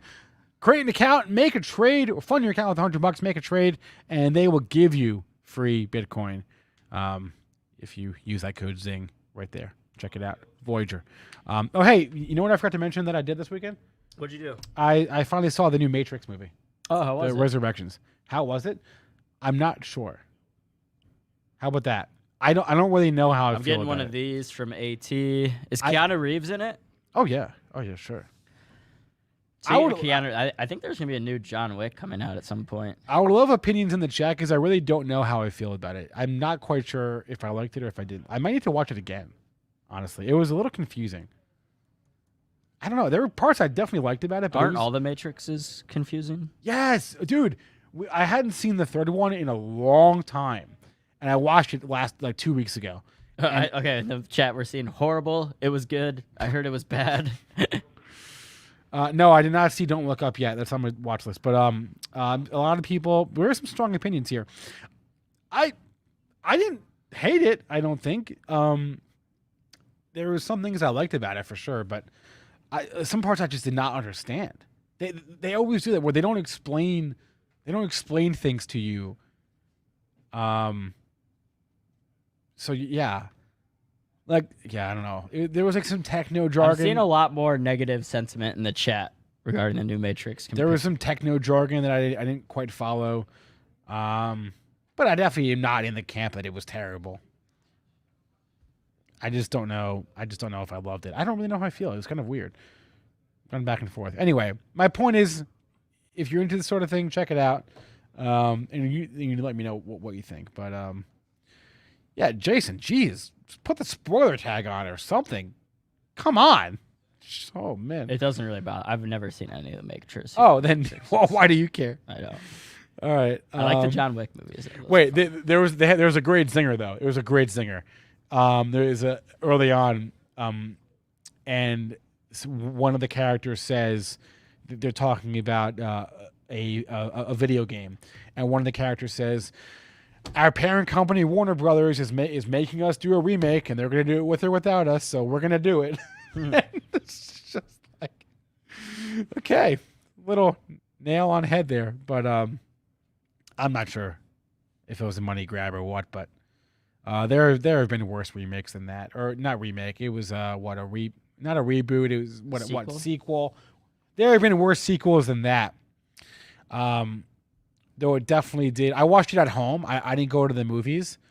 It definitely made me like more bearish on movies though, because I like outside of like Spider-Man or Marvel, like why would you go to the movies for anything? Yeah, I'm with you. I don't know. I honestly, I don't think I've been to the movie theater since before COVID. So, like, how about this for a theory, okay? How about the biggest movies are going to, in terms of their box office returns, are going to get even bigger. But for everyone else, they're going to be non-existent. You're going to have to go streaming because if you're not Marvel, if you're not like some big blockbuster, like a tentpole movie, then you can't open in theaters. There's like no one's gonna go see you, right? That's one of my theory right now. Is like the vast majority of the box office will be like the same 4 movies every single year. That's my new theory. You can't, like, there are great movies out there that are opening and no one is watching. Right? Like The Last Duel. I heard that was really good. Nobody saw that. The last what? The Last Duel. Matt Damon, Ben Affleck. Great cast. Nobody saw it. You gotta go streaming is the answer. Anyway. Well, you're right. Spider-Man was not on a streaming platform, which made it sort of, necessitated going to the movies. But yeah, after this weekend, after we're just watching that movie at home, there's no reason to own any movie theater stock. AMC, Cinemark, whatever. There's that one in the UK. Yeah, I watched it on HBO Max, Jason. Melody's asking us how Tesla's doing. Tesla's actually not having a bad day compared to the overall markets. Tesla's currently down about 0.5%, but if you compare that to the rest of the Qs or SPY, holding up nicely. Yep. Tesla's outperforming on a relative basis today, so good day for Tesla. Anyway, okay, hey, let's bring on Jake Wojcicki. I see him here backstage. He's lurking. The guy is the co-founder of TrendSpider. If you have not checked out TrendSpider, you might want to do that. We have a promo code, and the promo code is BZ25. They get you 25% off your TrendSpider subscription. Check it out there. Jake, what's up, man? How we doing? How's it going? Doing great. Before we get started, before we go on to the charts thing, have you seen the new Matrix yet? And if so, what did you think? No, I am like horrible with movies. Like, okay, probably won't even see a movie that comes out that everyone talks about till like 3 years later. I don't know. I love it. I have ADD like crazy. I can barely sit through a 1-hour TV show. So I love it. I'm always behind. I'm also delayed in the culture. Not that delayed, but I'm delayed on the culture, just like you. So good deal. Good deal. All right. Anyway, the charts, Jake. They're red today. I didn't know that was possible. They are red today. I just based on what I'm seeing, I think we're going to get a pretty big bounce into the midweek. Personally, that's clearly an opinion, but it's based on a few different things. One of those being Bitcoin. I love to talk about Bitcoin being risk on, risk off, and the fact that Bitcoin did pop so much after dropping so much this morning tells me that we may be getting close to at least a short-term bounce. Now, when I say I think we're going to get a big move, I'm basing this on 1 to 2 days. The market is so volatile right now. You can really only go 1 to 2 days with any type of thesis because there's just so many moving parts right now. You've got people freaking out about shortages in grocery stores. You got people freaking out about interest rates, and maybe the economy is not growing as quickly as we thought. So there's all these variables at play. But going to SPY, one of the main things that I'm looking at is just the fact that we've dropped. This will be the 5th red day in a row. And I look at red days in a row as kind of or green days in a row as just a general kind of sequence type of analysis. So like if we're having 5 red days in a row and we're down to this anchored VWAP, COVID low anchored VWAP area that we've bounced at before, I think at least we'll have a short-term bounce just because, some people have made some big money shorting the market over the last week, and they're probably going to cover at least in the short term. I think you have quite a few Fed people speaking tomorrow, which I think the market has priced in a lot of this short-term news already. The banks, of course, come out and say, we think we're going to do there's going to be a 4th rate hike this year. Yeah, I saw this back in 2015, and I took the bait and tried to short the market based on all of these predictions.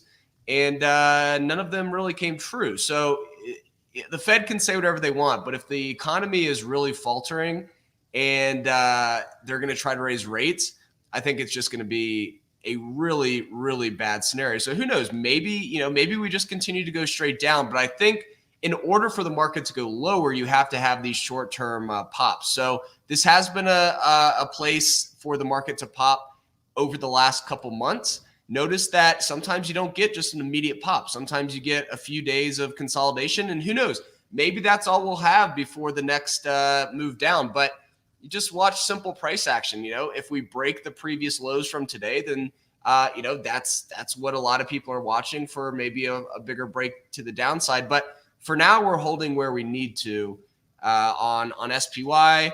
On the Qs, we did break down through this longer term support, so that's something to consider. But at least in the short term, I do think that the Fed is probably going to come out tomorrow and say something that the markets can at least price in a little, at least take a little bit of that panic out. So here you've got just this huge breakdown. So not something I would say is bullish, but at least maybe a retest of this previous support, act as resistance, and maybe a move down. But this is, the market you can never predict. You can only use technical analysis to see, okay, if this happens, then we go this direction. So for me, I don't even want to look out more than 1 or 2 days because the market is moving so quickly that that's really all you can do at this point, and just manage risk. I think a lot of people are still sitting in these names from like mid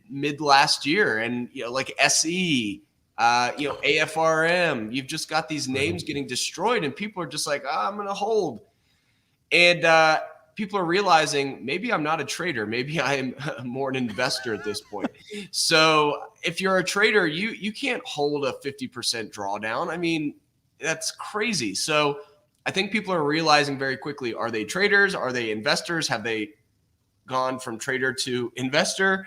And the market is still pretty overextended over the longer term. If you look at the chart, I mean, this is barely a blip on the radar.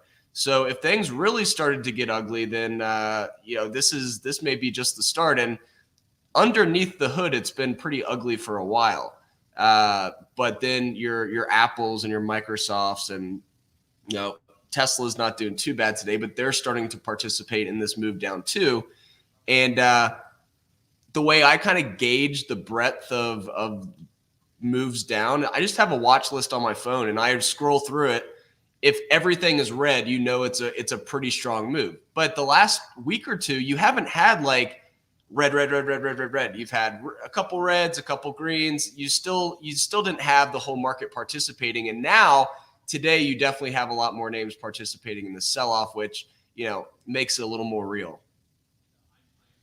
So right now, Jake, are you kind of, you mentioned looking at Bitcoin as a gauge on risk. Are you, looking at value names right now, or are you still looking at some of these growth names? I know you mentioned that you think we could see a bounce sometime this week, midweek.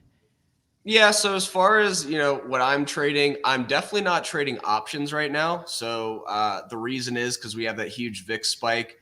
And I think there's a little bit of a misunderstanding of that. So like if you're intraday trading options right now when the VIX is high, then you're not necessarily going to get crushed on the implied volatility. But if you're trying to buy the dip on the market when the VIX is up 20% and you want to overnight that or, hold it for a couple days, the market could bounce, but then it's like you're swimming upstream because you've got the VIX collapsing. And a lot of people don't realize the VIX impacts options contracts across the board. It's not just, it's a function of the S&P 500 and calls and puts on the index, but it affects all options chains.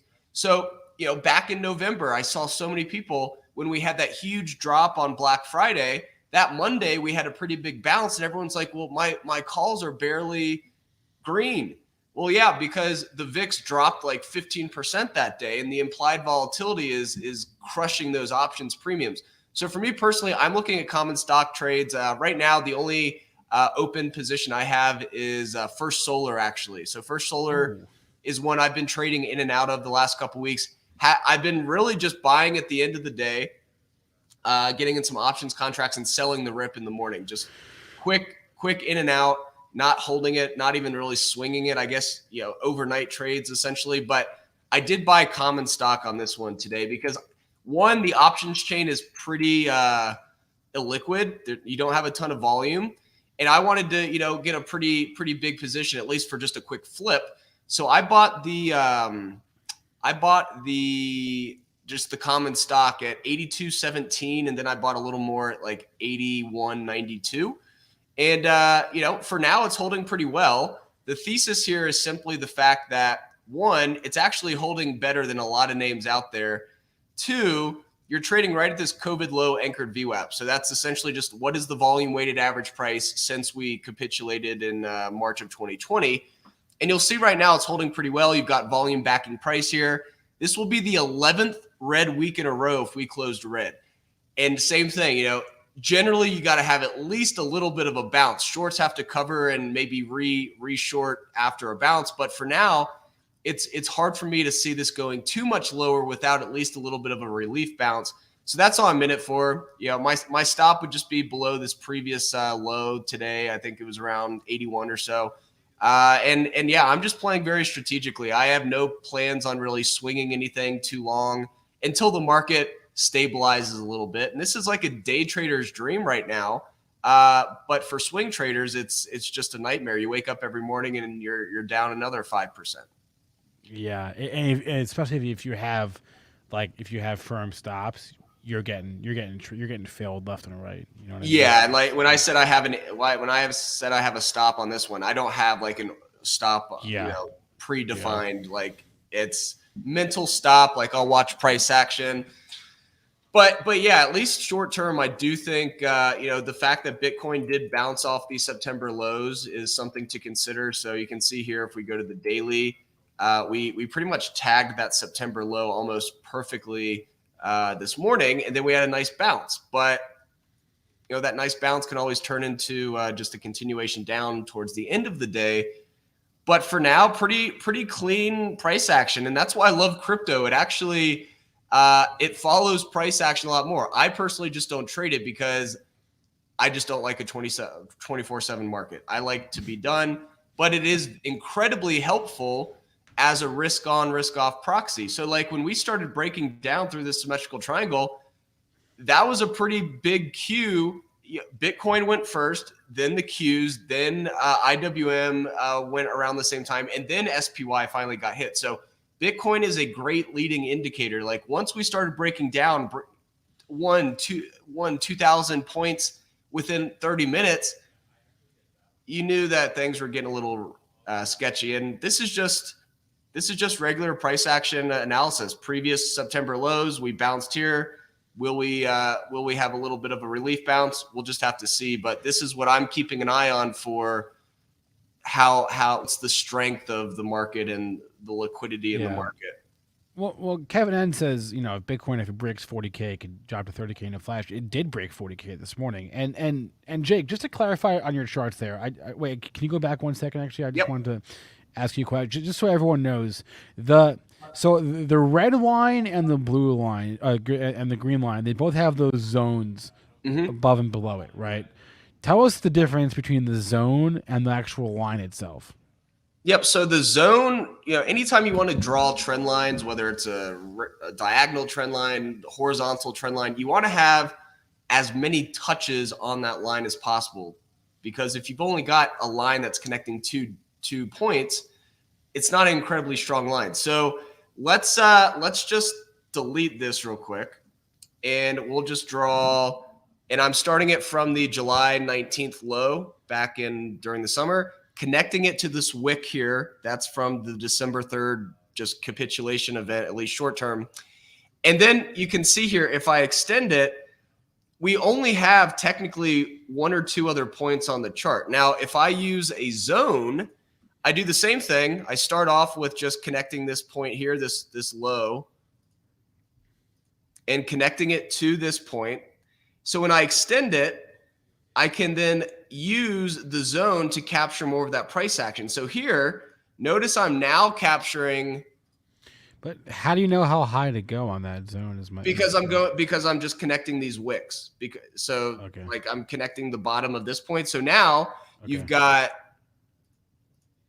1, 2, 3, 4, 5, 6, 7, 8, 9, 10, and then you broke down. So then you have 10 points versus like 4. So it just, for me, because the market's never going to react, especially in crypto, to an exact line. You know, sometimes I see people coming out saying, well, you know, 42,278 and 15 cents is support.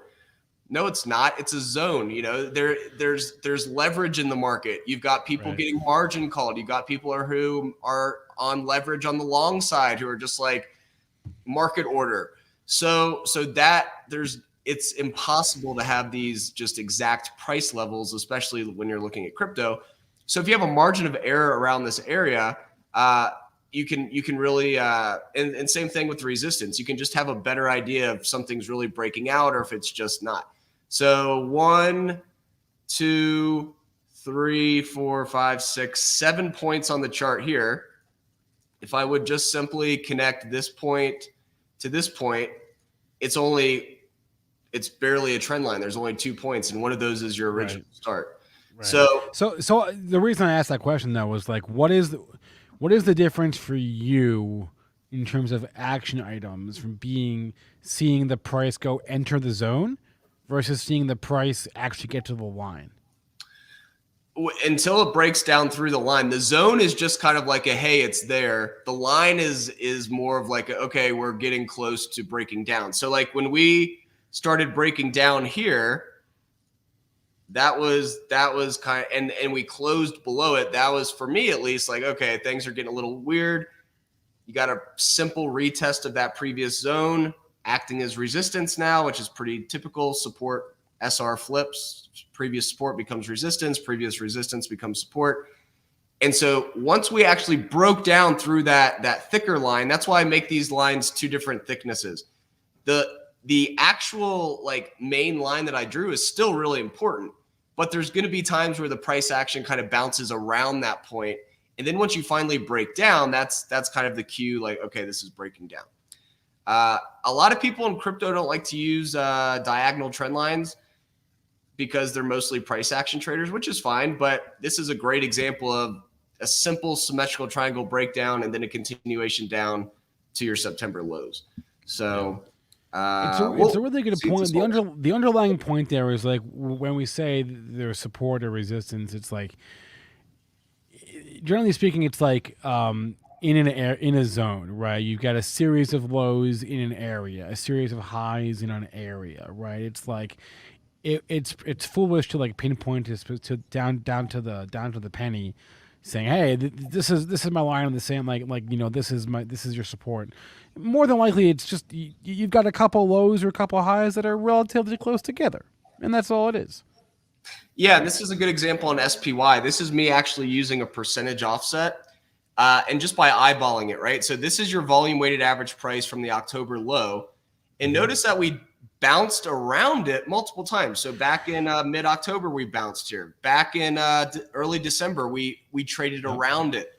Back in on December 20th, we gapped below it, but then continued to just rip 4 days after that. So what I do is I'll come in, and it's not like I have a exact percentage band that I use on every chart. In this case, I'm just essentially trying to find the percentage offset band that's going to capture this price action here, because that's essentially where the price action has really held. So then I'd go in. Properties, sometimes it takes a couple times to try it. For the most part, you can eyeball it, especially if you're, know the kind of the range of SPY. So like here, just go to percentage band. I have a -1%. So I'm essentially adding another volume weighted average price 1% below that thick blue line we were just looking at.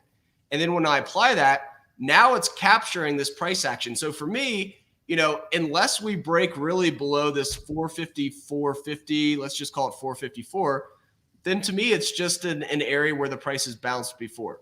And this can help you remove emotions, because people get so emotional. It's like, oh, this broke my line by 8 cents. Mm-hmm. Well, Mm-hmm. Did it? Or, is there a zone that the price is respecting? Yeah.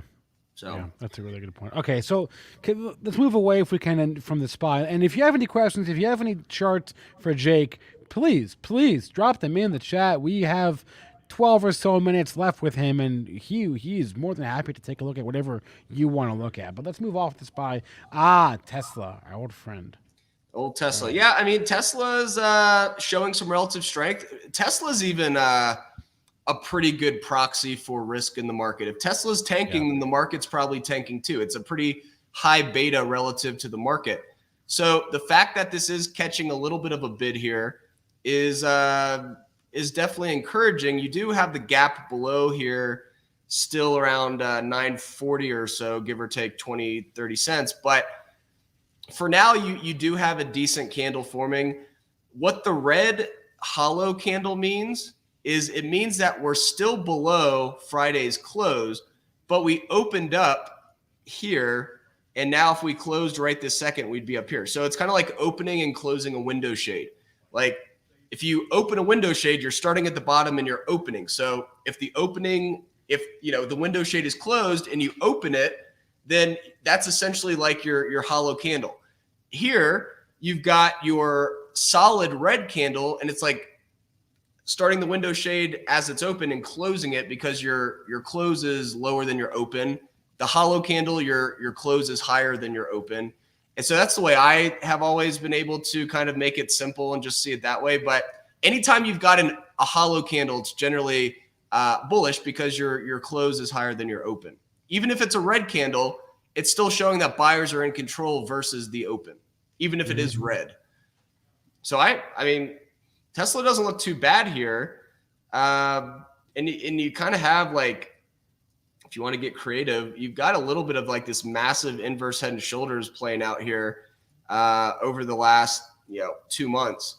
So if this holds, this would be a pretty logical place to get at least a short-term bounce. Like these previous lows on this left shoulder are literally exactly where we bounced here on the right shoulder, at least today. I don't want to call it inverse head and shoulders because it's not yet, but at least it's taking that formation.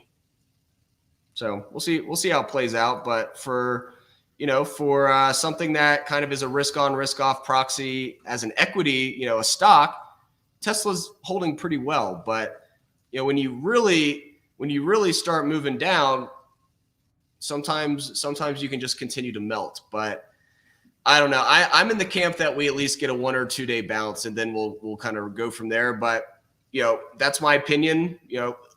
Price action matters a lot more than my opinion, and we'll just take it from there. But yeah, Tesla looks decent. Are there any requests in the chat to take a look at, or? There are. Let's start with Marvel, MRVL, Marvel Technologies. I'm going to just assume it's down. Oh, yeah, okay. Yeah, I mean, it looks like a lot of the other names. And when the market moves like this, most charts are going to look pretty similar. If you look at most charts, you've got this kind of 5-day move down. Thing that would be a little concerning for me is just the fact that you do have this gap from early December starting to fill here. Really hard for me to go long on something with that big of a gap below. But, at least in the short term, or let's call it the medium term, few months, the volume weighted average price from this October low is acting as a perfect bounce zone here. So if you just look at the previous times where we've bounced, it's generally been right at this volume weighted average price. So I can make that a little thicker so you guys can see it, but this is a pretty logical place to bounce. But the volume weighted average price should not be used as, oh, this is where it's going to bounce. It should be used, oh, okay, we're back to essentially the average price at every share that's been transacted. That's what the average is. So a lot of people on average who have bought since the October low, which was a pretty important low, are back to break even. So a lot of the time you can initially get a bounce here because everybody's back to break even, or the average participant is back to break even. And you can get a bounce simply because the supply side rather than the demand side. You can get a bounce because supply is just drying up because everybody's back to break even. This is essentially a break even line since a specific point in time. The way that I was taught it by Brian Shannon was reversals in trend, pivots, earnings. So this was an important date in the market in general, as well as on the chart for Marvel. So, this would be an area, at least in the short term, where maybe you do get some consolidation before the market kind of decides what it wants to do. But I would assume this is going to move pretty one-on-one with the market. It just looks very similar to SPY, at least the last 4 days, 5 days. But I'm assuming this is Marvel. This isn't Marvel like.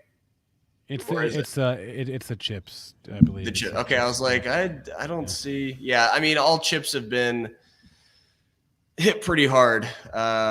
So. All right. Well, what about PayPal? This PayPal is interesting. PayPal, got crushed.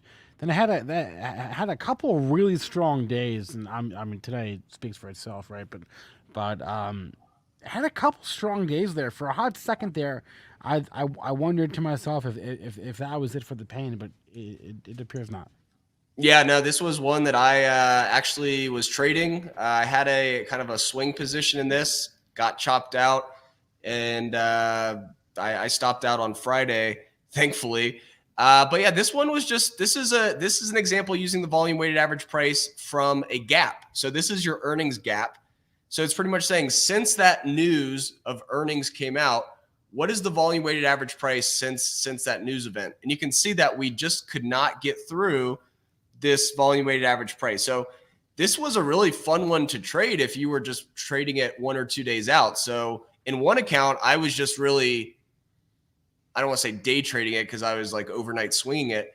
But then in the other account, I was swinging it and I got hit pretty hard. So it's just one of those things, like this is definitely not a swing trader's market, at least for now. And you got to kind of play the cards as they're dealt. So yeah, this one broke down. Another thing that I had trouble with during the whole time I was in this one was how many people were so emotionally connected to this. You had so many people buying the earnings gap down at 210, 220s before, thinking that they were just, it was a gimme. And you could kind of tell on social media, a lot of people were really like engaged in those types of posts. So when you've got a lot of people like liking something or like, oh, this thing better move up, you have a lot of bag holders. And unfortunately, this one did break down. Off my list, as I mentioned, I exited the position on Friday. So I really have no interest in getting back into this one. It's just it kind of reminds me of Penn a few months ago where, some of the trades worked out really well, but you really just got chopped up trying to wait for it to materialize. And I think there's better plays out there than PayPal right now. It's just too mainstream of a name for me. All right, I'm trying to find, of people drop tickers in the chat. I'm trying to find tickers that either are not technology, because you've talked a lot of tech today, or at least the charts look a little bit different. Somebody mentioned Enphase, ENPH, a solar stock. The chart is down, but it looks at least a little bit different.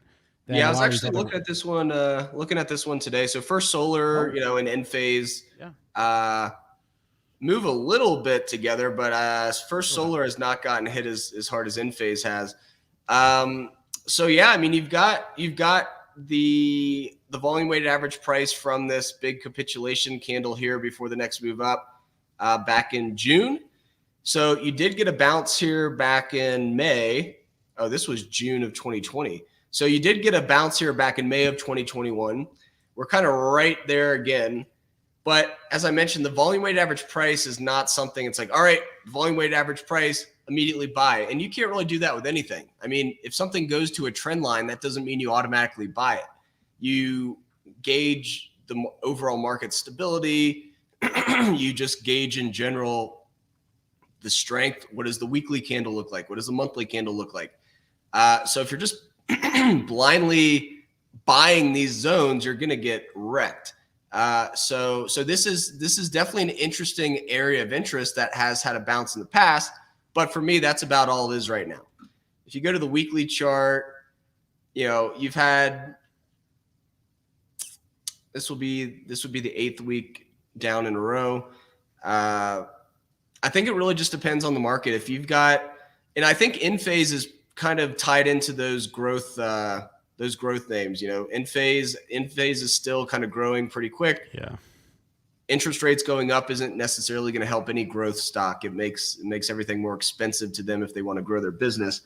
But I wouldn't say I'm incredibly bearish on it. I just don't know if I just buy it blindly right here yet.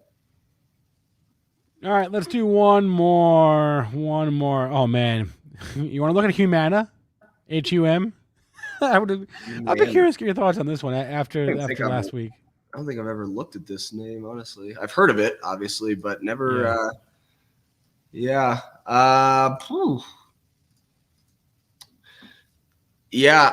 I mean, it's really hard for me to buy a candle that looks like this. This is the weekly chart. You just what did we go from 464 all the way down to 350? So yeah, I mean, the way I would look at it is your previous support zone. Notice that the price action did not test this perfectly here or here. So that's when I would come in and add a little bit of a percentage offset band to capture that margin of error. I would assume it's probably like 2.5%. I really don't know. I'm just kind of eyeballing it. So 2.5%.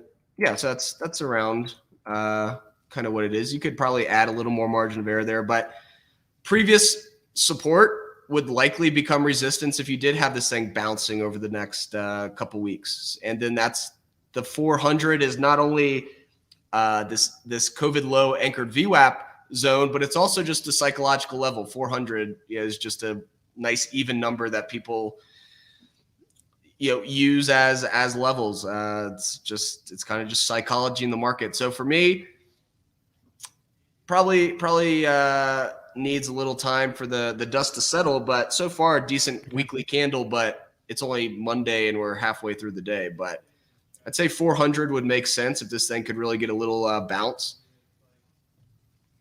All right, I'd be curious because it's very rare you see stocks like candles like that, right? So like I would be curious. What is this, earnings?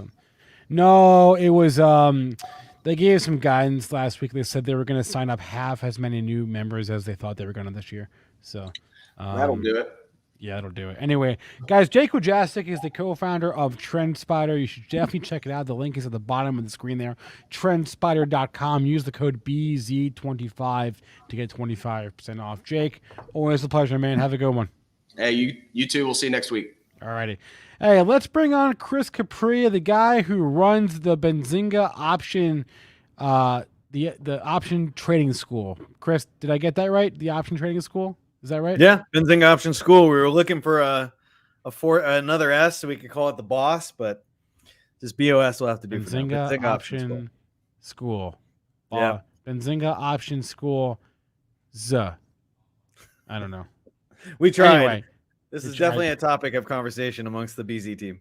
I see. Well, anyway, by the way, I'm going to put the link to that in the chat right now for all y'all, but it is in the description. Before we even get going here, Chris, let's just start with this. For the people that have no idea what we're talking about right now, what is the Benzinga Options Trading School? Okay, so the BZ Option School is Benzinga Option School. Let's get that right. Yeah, it's the first option school that Benzinga has ever created, specifically to give live instruction to the members. And so we have a college style class type approach. We're teaching live classes Monday through Thursday, and we have sessions just for lesson, and then we have sessions just for Q&A. We also have office hours, and we do this in a way that is designed to build the skills of option trading that you're going to need from the ground up. And the bottom line is just there's very few trainings out there like this where for the price that you're paying that you're getting live instruction 5 days a week with me. And so we are covering all kinds of subjects from, for the most intro to somebody's new to options, like how do option contracts work, calls and puts, all the way up to all the strategies and even to the advanced concepts of like dealer and market gamma. And so we go through this host of concepts from the ground up, and they get more and more difficult as we go on. And the goal of this is to teach you how to generate income trading options, whether it's selling options or buying options, how to make money in more ways than you can with stocks. Because if you trade stocks, if you're just buying and selling stocks, you only make money really 2 ways, 2.5 ways, which is that you think it's going to go up, you buy it and it goes up, you make money. If it goes down, you lose money. Very binary, up, down, that's it. You think it's going to go down, you sell it. It goes down, you make money. It goes up, you lose money. That's it. You can make some money trading stocks by dividends, some, but if you're trading $1 million portfolio and you have, you make 50% on year of your $500,000 in gains, maybe 10 or 20,000 is dividends, not that much. So dividends represent generally a very small portion of your overall gains. So really it's just directionally, and you got to be right or wrong. With options, you can make money if it goes up, down, sideways. You can be both bullish and bearish at the same time and make money, whether it goes up or down. You can make money on time, just the passage of time. Every single day the market goes on, you can make more and more money. You can make money on volatility. And there's just so many more ways to trade options and make money trading options that we felt like, look, it's time for this kind of course.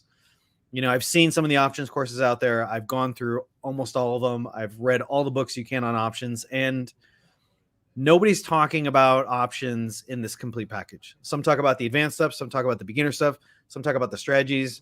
Nobody puts it all together like we do. And nobody is teaching you the charts, the price action, the order flow, the formations, on what strategy goes with each pattern. So it's such a complete package. I'm glad that Benzinga finally gave in to my options pestering and you finally made me instructor of the course. So I'm glad it's an opportunity because, options volume right now is actually higher than share volume almost across the board, which means that option flows are having a bigger impact on markets than stocks are. And so if you're not aware of that and how it impacts the market and how the dealers and market makers are hedging based upon that, then you are missing a huge portion of what's going on in the market. You're not understanding what's going on, behind the curtain or under the hood. And so that's what we're trying to do, is teach you how the options market works from the inside out and how you can understand it and make money on that on a daily, weekly basis. Yeah. And Chris, over the last, year and a half, really, since COVID hit, and we've seen this boom in retail investing, options trading has just grown exponentially. And one of the things, one of the reasons we wanted to bring this options school to reality is because we have such an interest of people that are, just getting into trading, or they're new to trading, and they're drawn to options because a lot of times, whether it's on Twitter, Reddit, whatever, you see screenshots of someone having, crazy returns. Chances are it's through options. And while the returns can be crazy, it's also certainly riskier than trading common stock a lot of times, depending on how you're doing it. So it's really imperative for newer traders that are looking to get into options to have someone like Chris who knows what they're doing, so that you're not going out there and blowing up your account trading options. Yeah, so options, you got to understand, is that they are kind of like a much more effective, nuanced tool to trade the markets. Again, if you're buying and selling stocks, it's very binary. It's like, checkers. And you can only move the checker pieces so many ways. Whereas options is like chess, in that you can move things in much more complex ways, which allows you greater maneuverability. You can't really hedge your portfolio, your long stock positions, or your short stock positions, unless you're doing options. You can't really neutralize risk. You can in some ways by moving out of certain sectors or moving into certain defensive sectors, but it's not a real hedge. With options, you can really hedge your positions. You could still hold a long stock and say, hey, you know what? I think it's going to pull back. I want to make money while keeping my long stock. You can do that with options. You can't do that with stocks. If you're a long stock, you're in it to win it. It's got to go up. If it goes down, you're going to eat those losses as it goes down, and so you can hedge with options that you can't with stocks. You can also neutralize risk with options that you can't do with stocks. If the stock goes nowhere, if Ford goes absolutely nowhere I'm going to share my screen now, but if Ford goes actually nowhere, and this is a stock I want to talk about. So let's say Ford just chops around, and the chart should be coming up now. Yeah, we've got it. Give me 1 second. I'll pull it up.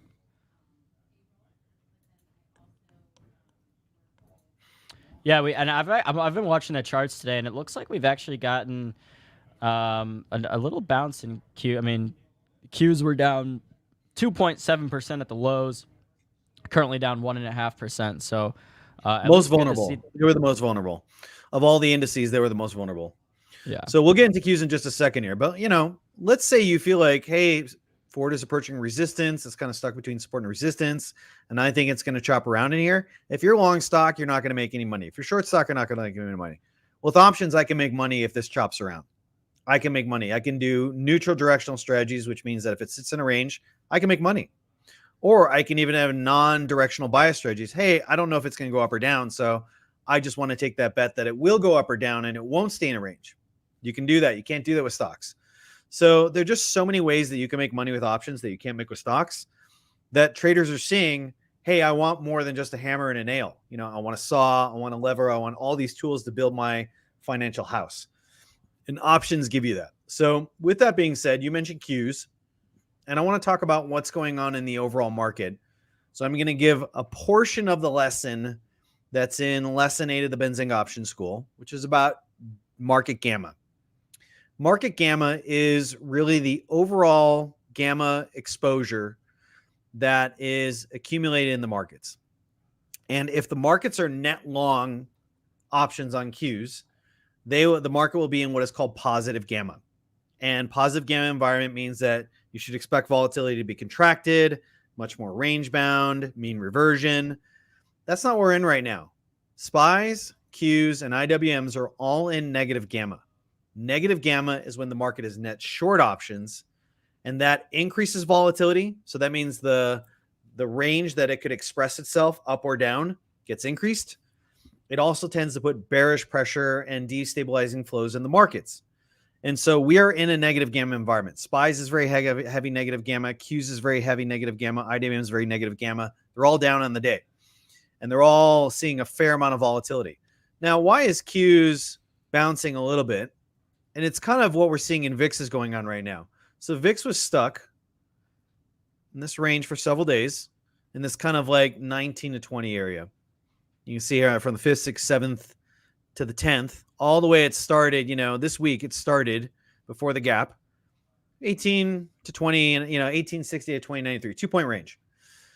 Early, it opened up and it started to expand that range. When you see VIX accelerating to the upside, that generally means that traders are buying long puts. They're buying downside protection in the markets. And when traders buy long puts, that kind of puts pressure on the markets to go down. And so if they keep buying puts, then this thing just continues. This thing will just keep ripping. But we're not seeing that. Traders bought a decent amount of protection to open the week, but then they've slowed down a little bit. They've definitely slowed down some of their protection. So they bought some protection, but they haven't continued to buy protection. And so it feels like traders felt like, I want a little bit of short dated protection to start the week, but VIX hasn't been able to maintain those gains. It's now 1.8 points off the high, which tells me that they're unwinding some of that protection, or they're not continuing to buy that. And so if VIX goes up, generally indices goes down. VIX is not just a measure of fear in the markets, but it's also a measure of the risk approach that traders are taking. Are they trying to protect risk, or are they trying to engage in risk? Risk on or risk off. And when VIX goes up, it's usually a risk off environment. When it starts to pull back, it means they're willing to take on more risk. And Qs is one of the most vulnerable, partially because of what happened in tech in September, October, and November last year. Tesla, AMD, NVIDIA, all tech names, all had 50, 60, 70% gains in a matter of 4, 5, 6 weeks. Those gains were unsustainable. And so now a lot of those stocks are starting to come back. Tesla, this was an unsustainable amount of gains. The stock gained, what is that?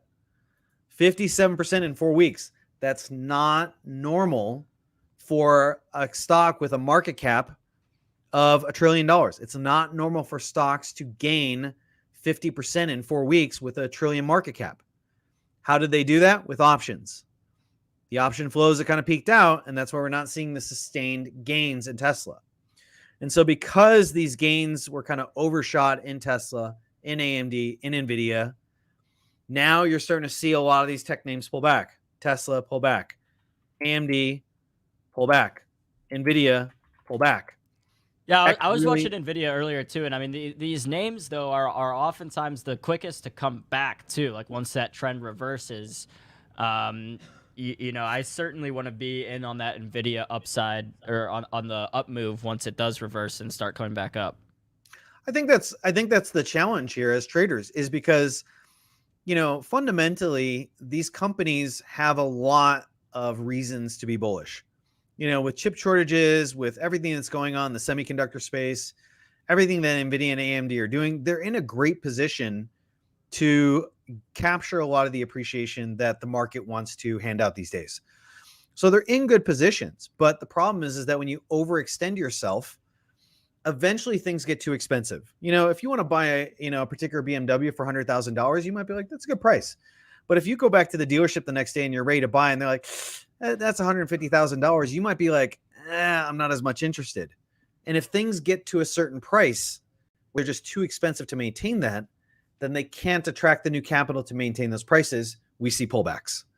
If they are able to maintain those prices, then they'll stay. They'll go range bound or corrective. We're not seeing that in these stocks. They're pulling back.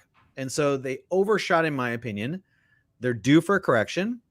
Are they fully done yet? I'm not quite there yet. I'm not ready to get long tech. Long tech to me, I think, is the most vulnerable space right now. And so I don't feel like it's time to be dip buying yet. I want to see how VIX settles this week. Does VIX close back below, this 2076 range? If it does, then that means that some of the fear, there wasn't as much fear in the markets as we thought, and traders will start to take on risk. We're not there yet, but there is some, with the VIX unwinding a little bit, we are starting to see some elements of that. So I'm not ready to be long tech, and I personally don't feel like tech is the best play right now. I think Ford is something that if it loses this kind of 23.39, I'm going to wait till about 21 and start accumulating some more Ford. I think Ford probably does break this downside a little bit, and I think it'd be healthy. I think once it starts getting in 21s, it's a really, really good buy. So I think short term, it's going to struggle, but I think if you do get that pullback, traders should look at that as a healthy thing.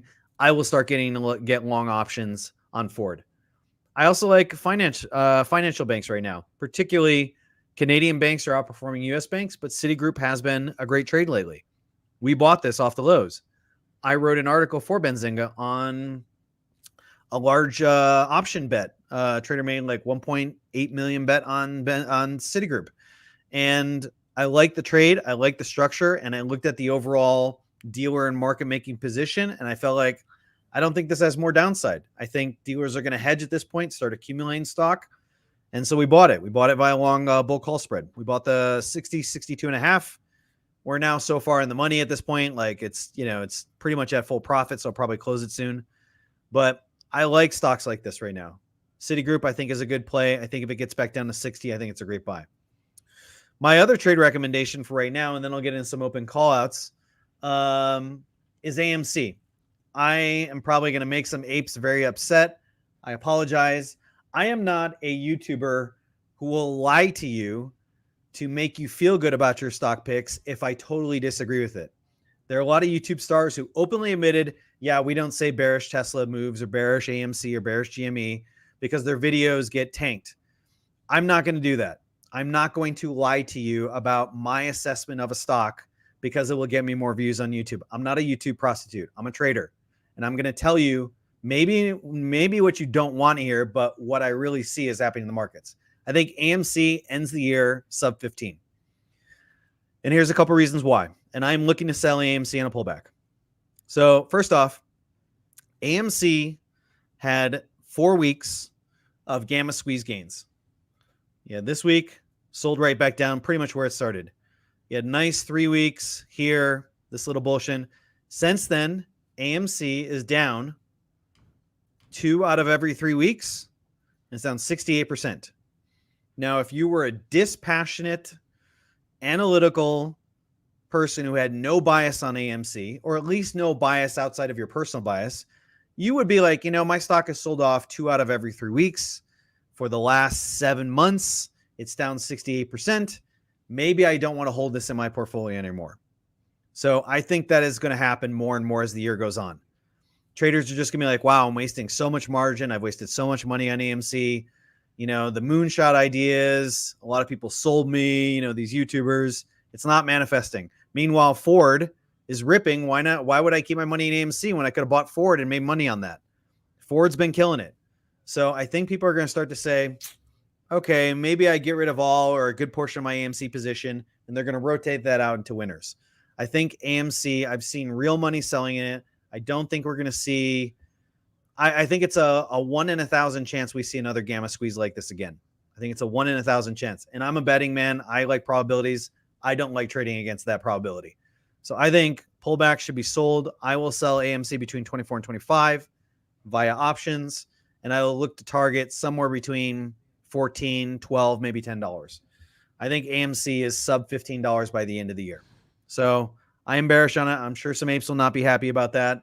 I don't mean to offend you personally. I'm speaking as someone who has 21 years experience, who's been a broker on Wall Street, who's traded for a hedge fund. And I'm telling you my non-biased analytical perspective. I'm happy to be wrong, but that's what I see in the markets. So this is my third trade idea in the day, which is to sell AMC on pullbacks into 24, 25. So yes, I'm sure I made some apes very angry now. I mean, Chris, I think regardless of where you stand on the, your ideas about AMC, I think anyone should respect someone who's willing to, speak honestly and speak their mind. So I appreciate that. Yeah, and so I'm not here to offend anybody. I'm here to just give my analysis. Take it with whatever information and grains of salt that you want to. I'm just sharing from you from one of my experiences. I don't know for certain. What I do see in the order flows and positioning is it's all leaning towards the higher probability scenario of this going down. The line of least resistance is to the downside. The line of most resistance is to the upside. So based on that, short term, I think AMC could probably find support around 20. But I think once you start getting in 24, 25, it's just too rich. Dealers will start selling at that point. So that's what I'm seeing in AMC right now. I do want to take a look at some questions that are in chat here.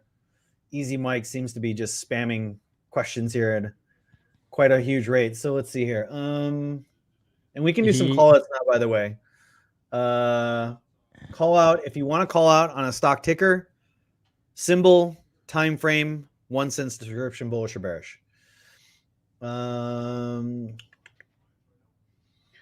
AB, can you ask Chris what's the multiple on options over the common stock? Yeah, I was looking for that one.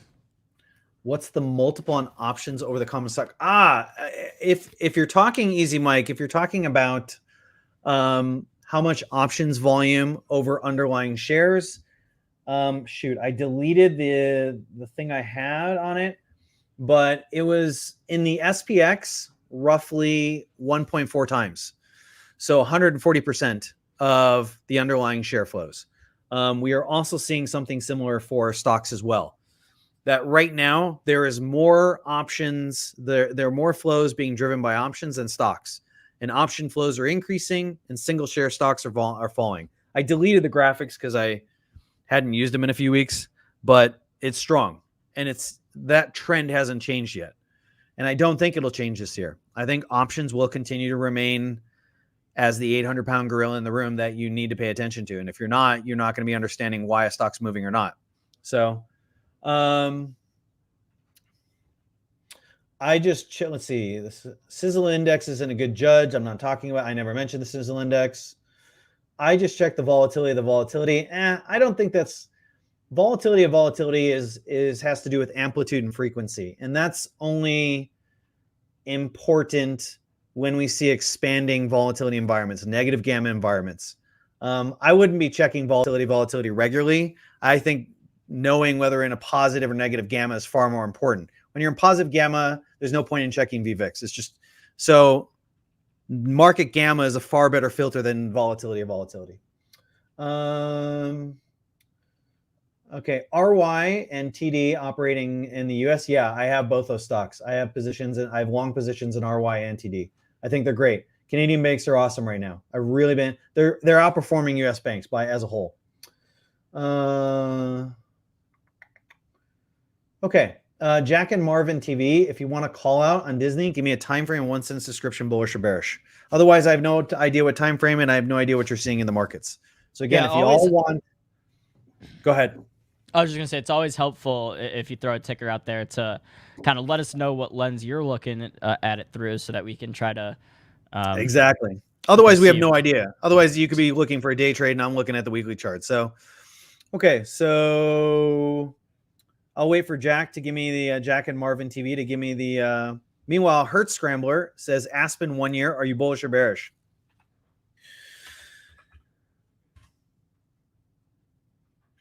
Easy Mike says I like this guy. I'm glad to hear. I like this guy too, Mike. All right, let me pull up Aspen. If you give me a description, bullish or bearish, that will really help. Jack and Marvin got back about Disney. He said he's looking for a Disney gap fill. Okay. Looking at a day chart. He said he's bullish for the gap fill. Okay, so he's looking for a day trade. So let me get into that one, and then I'll wait for Hertz Scrambler. Okay, Disney. Let's pull up Disney stats. Buglog says, do you think that option trading is going to replace long-term investing? I think long-term investing and option trading serve kind of different purposes. So I think a lot of times, I mean, I trade options myself, but I also have long-term investments. I don't think anything is going to replace long-term investing, but I do think option trading will continue to grow. Yeah, and they don't have to be mutually exclusive. You can use a lot of professional long-term investors are using options as well. Like they have long stock positions, but then they're also using options to hedge or neutralize risk. So they're not mutually exclusive. I don't think one's going to just like all of a sudden disappear and people are using options. I don't see that happening. I don't see that happening anytime soon. And I think if somebody is really smart, they'll use both. Like you can, in some sense, you have an advantage if you're long-term investing doing what is called a buy right strategy. So you buy the underlying stock and then you sell calls on it. You sell premium to give you a little extra monthly income on that. That to me is a more effective long-term strategy than just buying stock. So all those YouTubers that like tell you, oh, just buy and hold, and they say nothing about selling calls or premium on it, they don't know what they're talking about. They don't know what they're talking about. Okay. So I'm looking for a day trade gap fill on Disney. Let me take a look at the positioning on Disney, and then we look at the flows for today real quick. So Disney is under its 10-day Average in terms of share size, that's not the best, but it could start increasing as time goes on. What's the total options on the day? 69,000. And Disney has 1.7 million.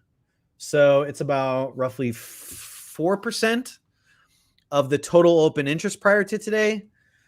I'm not crazy about it. I would generally look for day trading movers that have at least 10% of the total interest in volume. So if it has 1 million contracts prior to the trading day and then it does 100,000 contracts in the day, that to me is solid. We're not there yet. We're about 4.5%, 5%. Also, the share volume is down. I would want share volumes to be up for that to be exciting for me. So from a flow perspective on the day, I'm not crazy about it. Also, when I look at, so what is it, 155 right now? Yeah, there's another problem that it has. As the stock goes higher, the dealer hedging requirements actually kind of force it to either buy less or start selling more as it goes up. And so I don't like that environment. So I'm not crazy about this one. It could fill the gap, but I'm just not crazy about it. I'm not seeing the volume. I'm not seeing in the flows and the options. Maybe the short dated options are going nuts. No, they're not. They're not. So yeah, I'm not crazy about it. I'm not crazy about this one. All right, what's the next one? Do I got enough time for another ticker? Yep, we've got 2 more minutes. Okay. I think Hertz Scrambler wanted me to look at, where are you, Hertz Scrambler? Bearish on Aspen. Okay, let's do it. And Aspen. Okay, so volume on the day. This is a low volume stock. 232,000 options is this 10-day average. It's low. That means spreads will be high. That means liquidity won't be great. That's why you're seeing gaps on the 5-minute candles. Whereas like the C, you're not going to see gaps here because there's more liquidity. So I'm not crazy about this stock from a flow standpoint. Options is kind of even worse in the sense that this stock only has about 25,000 options total. It's very low. It's very, very low. And so generally I don't trade stocks with open interest less than 100,000. So I'm not crazy about it. Would I want to be selling on this? Sure. I would want to sell pullbacks, but I'm just not crazy at the current levels. And yeah, I'm not crazy about this one. I would look for a higher volume stock if you can get one. Look for someone that's got more flows, more liquidity, more interest. You want to generally, especially for day trading, you generally want to trade stocks that have strong share volume in relationship to the 10-day average, strong option volume, and you want to see, ideally, if you're bullish, you want to see stocks in a positive gamma environment, and bearish stocks are in the negative gamma environment. I'm just not seeing the flows on this to really get me too excited, so I'm going to call this a pass. So I apologize if that's not the full analysis you're looking for, but it's just not there's not enough here juice for me to really want to take a position on it. Are we done? We hit our limit? Yep, it is 1:59. It's time to wrap up the show, Chris. But link is in the description for the Benzinga's Options School. If you want some more insight and info from Chris, I strongly implore anyone out there who, you know, even if you're like me, who you dabble with options, you trade options, but you just want to learn more. You want to get to that master level. Definitely check that link out. Chris, thank you for coming on the show today. Always a pleasure to have you. Good seeing everybody, UAB, Spencer, and Zinger Nation, and I will see you guys next Monday. Take care, everyone. Beautiful. All right. Rohan, are you around? Someone? Anyone? My browser is like frozen on my computer, so I can't end the show. But we've got Moon or Bust coming up right now. Logan and Ryan will be talking about NFTs and kind of how you can profit still while Ethereum's crashing. But that will be a wrap for us today on Benzinga Live. Thanks for everyone that's hanging out. Please smash the like if you have not already. With that, let's head over to Moon or Bust. This stream should redirect you there automatically.